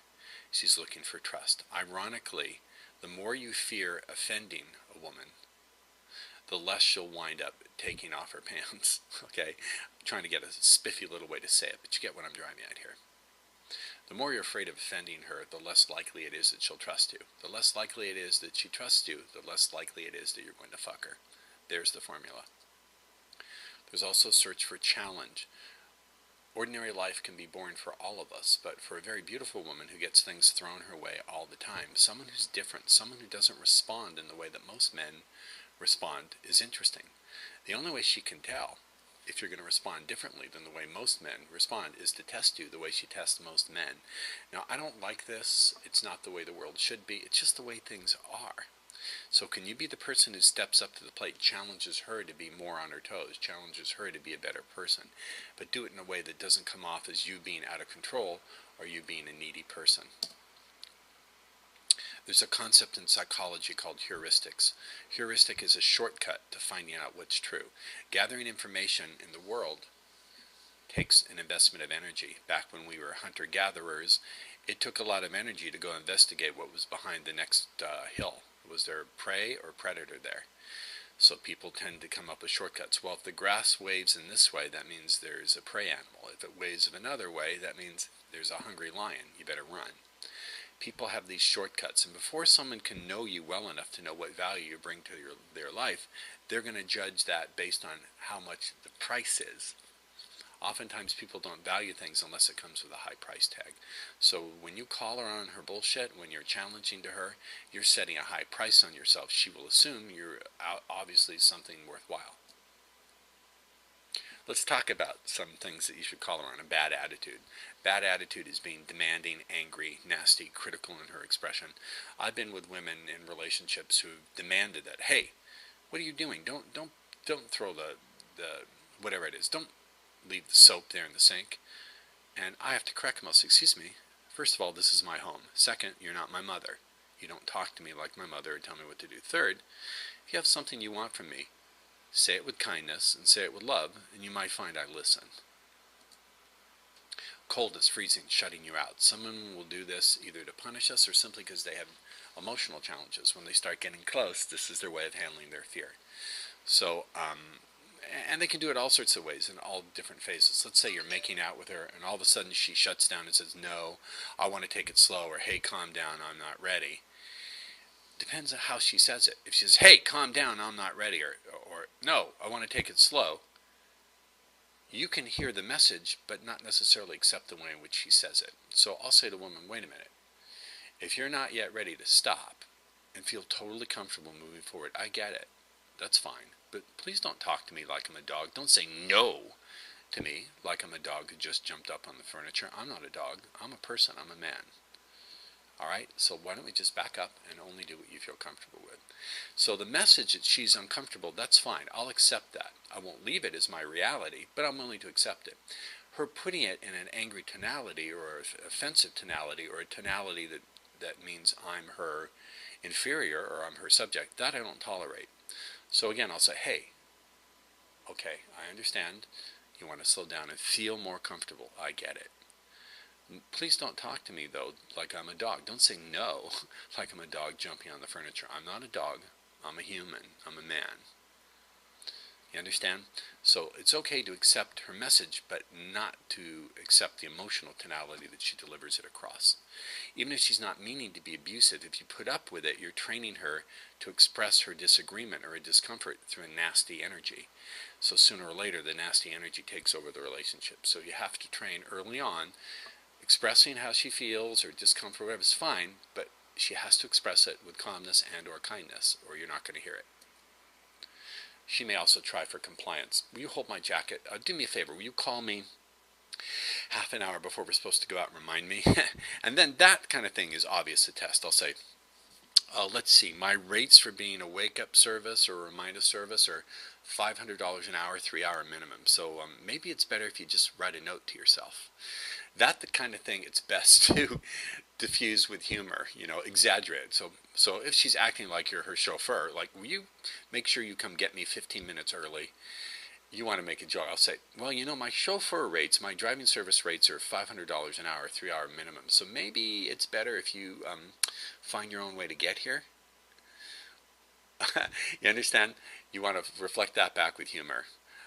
Requests are okay. Demands are not okay. Demands are something that a boss makes on, shouldn't, but oftentimes a dominant person makes on a subordinate, or a parent makes on a child, or even a child makes on a parent. Those are not the power dynamics that you want to have. In relationship, you want it to be basically equal with you, a little bit more powerful position. You want to be a little bit more in the power seat, maybe 20% more, maybe a little bit more, a little bit less, depending on how masculine the woman is, but you get my point. If she tells you her problems before she slept with you, this is a test, and I'll tell you why. I think women obviously don't sleep with guys who they tell their problems to, especially if it's about some other guy. So you've got to call it. I think at some level, whether she knows it or not, this is her saying, well, this guy stand up and reveal his interest in me. And I'll say, hey, wait a minute. This sounds like there's a couple ways to handle it. I give credit to Kezia Noble, who teaches with me for this one. If she starts telling you her problem, you say, you know, it's important that you're talking about this. I'm glad you're talking about it, but it sounds like something that your friends would best help you with, not something, you know, I don't mean to be rude, but I hardly know you. So I think, you know, maybe when we get to know each other better, but right now, I think it's something your friends could help you with. Or if she keeps doing it, I'll say, look, I appreciate that this is something that's troubling you. I don't want to be the person who you turn to when you want to have advice. I don't want to be slotted into that position, because I think there's something a lot more enjoyable for both of us. So why don't we just change the subject? But do not allow her to slot you into that. And the thing is, the more intelligent we are as men, the more sensitive we are, the more women will almost on autopilot block their own cock and start slotting us this way, even if it's not to their advantage to do so. So you can't tolerate that. Flaking. Now, flaking, not showing up, canceling at the last minute. Basically, you know, my way of dealing with this anymore is to say, look, I'm hearing you say that you can't make it. I get it. But what I'm not hearing you say is that spending time together is something you really want to do. You see the suggestion? So let me ask you, is spending time together something you want? And listen to the answer. If it's anything other than yes, absolutely, I really want to see you. Anything other than that, you say, hey, you know what? Thanks for playing. If you think things differently later, you know where to give me a call. Think things differently later, you know where to give me a call. So I hope you find this instructional, and I really want to have a lot of discussion about this module, because it's obviously something that's a big challenge for all of us. So let's talk about this in the members area. Hey, it's Ross Jeffries, and let's get to this Answers to Students video module for March 2009 for the Seduction Coaching Program. This one is done for the Ace of Cups, or so he calls himself. Fundamentally, his question is about a woman who he's already in a relationship with. She's sweet, she's warm, she's caring, she's intelligent, but he wants her to be more kinky. He wants to modify her sexual preferences and tastes and behaviors, so she'll do threesomes and probably some other filthy, perverted stuff that he's not willing to discuss here in this forum.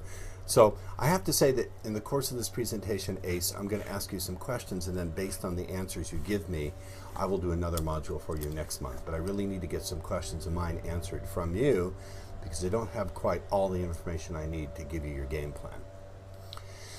First step, when you're looking to guide the other person, I don't like the word change. When you're looking to guide or redirect or enhance or assist the other person's experience, the first step is to come from a place of radical permission for what is there.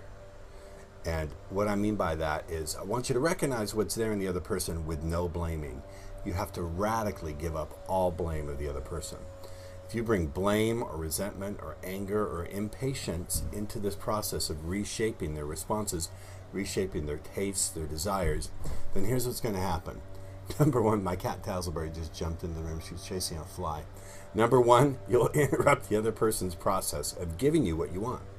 Often the person has already begun that change, but if you push them or bring blame into the transaction, you'll interrupt their process for giving you what you want. Number two, you're going to bring the wrong energy and vibe into the behaviors, even if she gives them to you.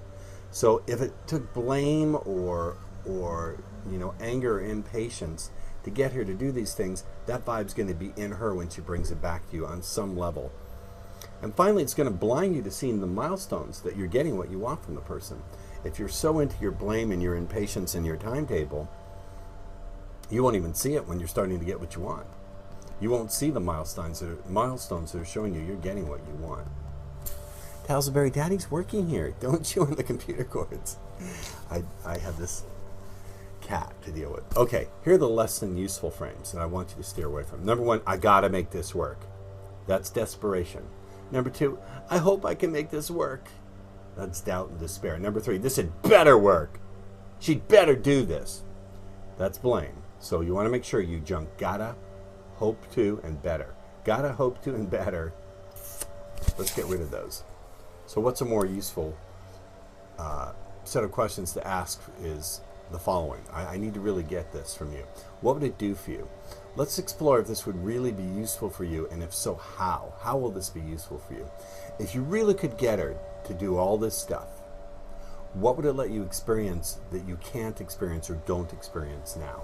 These are questions I'd like you to answer me in the members forum. But if you really could get her to be this kind of person, do these kind of behaviors and enjoy them, what would it let you experience that you can't or don't experience right now? And by that, I don't mean the actual acts, threesomes, doing her up the ass. I don't care what the actual behaviors are, but what would it let you experience if you got those things? Second thing is, what's important to you about that? And the third thing is, there's some way you can already experience that with her now. Now, I'm not making any judgment as to the morality, God knows, or to the practicality of what you want to do, but if it's possible that you're already getting some of this now, I would just like to know. It'll give me cues into what I need to see. Here's some examples of answers. There are only examples of the kind of answers here. You'd experience thrills, power, excitement, out of your mind lust in your body, the sense that you could have anything in your life, the sense of being on the edge, the frontier. I don't know. You come up with these answers. Doing wild things with my lover bonds me closer to her. You've got to fill in your own answers, and based on your answers, I can assist you further. Here's some clarifying questions that I need answered from you. What have you already tried with her? What have you already tried in this regard, and what have the results been? How did you introduce it? How did you bring it up to her? Has she discussed any of this with you before? And here's a really key one. What is her body image like? Is she proud of her body? Is she ashamed of her body? What's her opinion of herself as a lover? Oftentimes, one of the reasons why women won't try new things is they're afraid that they'll appear to be worthless or clumsy or unattractive or inexperienced in your eyes. Two pathways in here. One is, it could be that she just needs to feel even safer and non-judged, reassured that she'll be okay. You might be able to roll the sexual behavior into her strategy of being pleasing to you, being accommodating to you. And it could be simply an issue of, does she feel safe enough and non-judged and reassured that she'll be okay? And second, it could be she has, on some level, already thought of exploring these things, but she hasn't found a way to do it, to get outside of her normal self. You know the whole Las Vegas idea, what happens in Vegas stays in Vegas, which essentially means you can be somebody else if you're a woman, go to Las Vegas, act like an absolute slut, and then come home and still be okay with it, because that stayed in Vegas. I don't know. These are things that you have to assist me with, but for those of you watching, you can see where I'm going with this way of thinking and how this way of thinking can be useful. Possible tools and sequences for you, and again, I need answers from you. One way is to use trance to enhance your current enjoyment and satisfaction with what you're already doing with her. I would start there. I would start by using some trance tools, which I'll teach in the subsequent module when you answer me, to increase her satisfaction and her enjoyment and her sense of self as being a sexual person with what you're already doing. Then I would bridge over into her building an identity that's eager to explore more. So if you, during the experience, can fractionate her back and forth with her satisfaction with the feeling and her desire for more, you can build that identity that has the desire for more. And from that identity, you can get her engaged in those explorations. But to really lay this out for you, I need to get my questions answered. I'm looking forward to this. This is fun. I really need answers to these questions, and then I'll design my module in response. But a lot of this will depend on who she is, if she has any current blocks that need to be removed, how she responds to the process of being conditioned. But equally, it's about you. How patient and in control of your responses are you willing to be with this girl?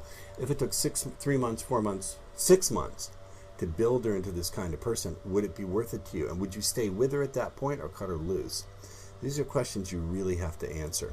I'm looking forward to hearing your answers because this is fascinating. I want to know how you do with it. Hey guys, it's Ross Jeffries, and let's get started with this Answers to Students video module for Robert. This is February 2009, the Speed Seduction Coaching Program. So Robert asks a question, and I think it's a good question in terms of remembering one of the key rules of speed seduction that I've taught for a long time, and that's try to leave women better than you found them. That speed seduction is not about something you're imposing upon someone or inflicting upon someone, but rather it's a gift you're giving. And because the gift can sometimes produce, and often and usually produces experiences that are so much better than women are used to, sometimes you create situations where women expect more than you're ready to deliver. So basically, and again, as I've said, it's not my job to read from these slides, I summarize them. Basically, his whole idea is how can he sleep with women without creating emotional damage. It seems to him that when he connects with women, they want a serious relationship with him, when right now he wants things to be light and casual. And if you look down there at another part of his question, he says that he's turning 30, he's never really been in a real relationship before, and he doesn't want to be tied down. So let's talk about this. I actually think it's a very humane point that he's brought up, and let's see how I address it. First understanding is your key here is to select the subject properly. You see, when you present speed seduction, there are different kinds of patterns that you can use, and there are different doorways.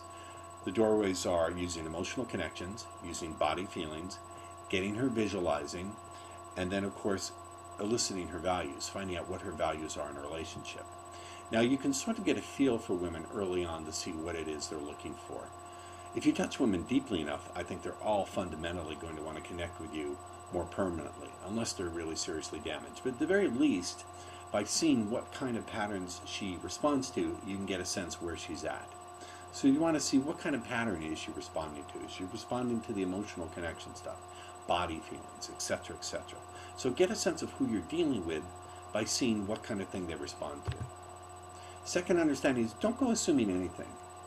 You know, you have to ask yourself, how do you know that she wants a serious relationship? Is it something you're saying in your mind before you even see? Is it something that she's expressing? You may not know, so don't assume anything. You don't know what she wants. So don't be so sure that you know what she wants.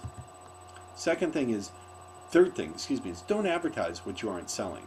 If you don't want to be a boyfriend, then don't do boyfriend-girlfriend stuff. Don't go out on dates, don't go to amusement parks, don't do date stuff. If basically what you want is a booty call, then make it a booty call. Come on over, let's watch a video, and we can hang out and have fun. Alright? So you want to avoid doing boyfriend and girlfriend stuff. If you do boyfriend and girlfriend stuff and act like a boyfriend and girlfriend, you're setting up the expectation on her part that that's what you are willing to give her and that's what she can get. So watch out what you're advertising. Fourth understanding, please don't assume women are emotionally fragile. Don't assume that women are children. She may be a lot tougher, a lot colder, a lot more grounded than you think.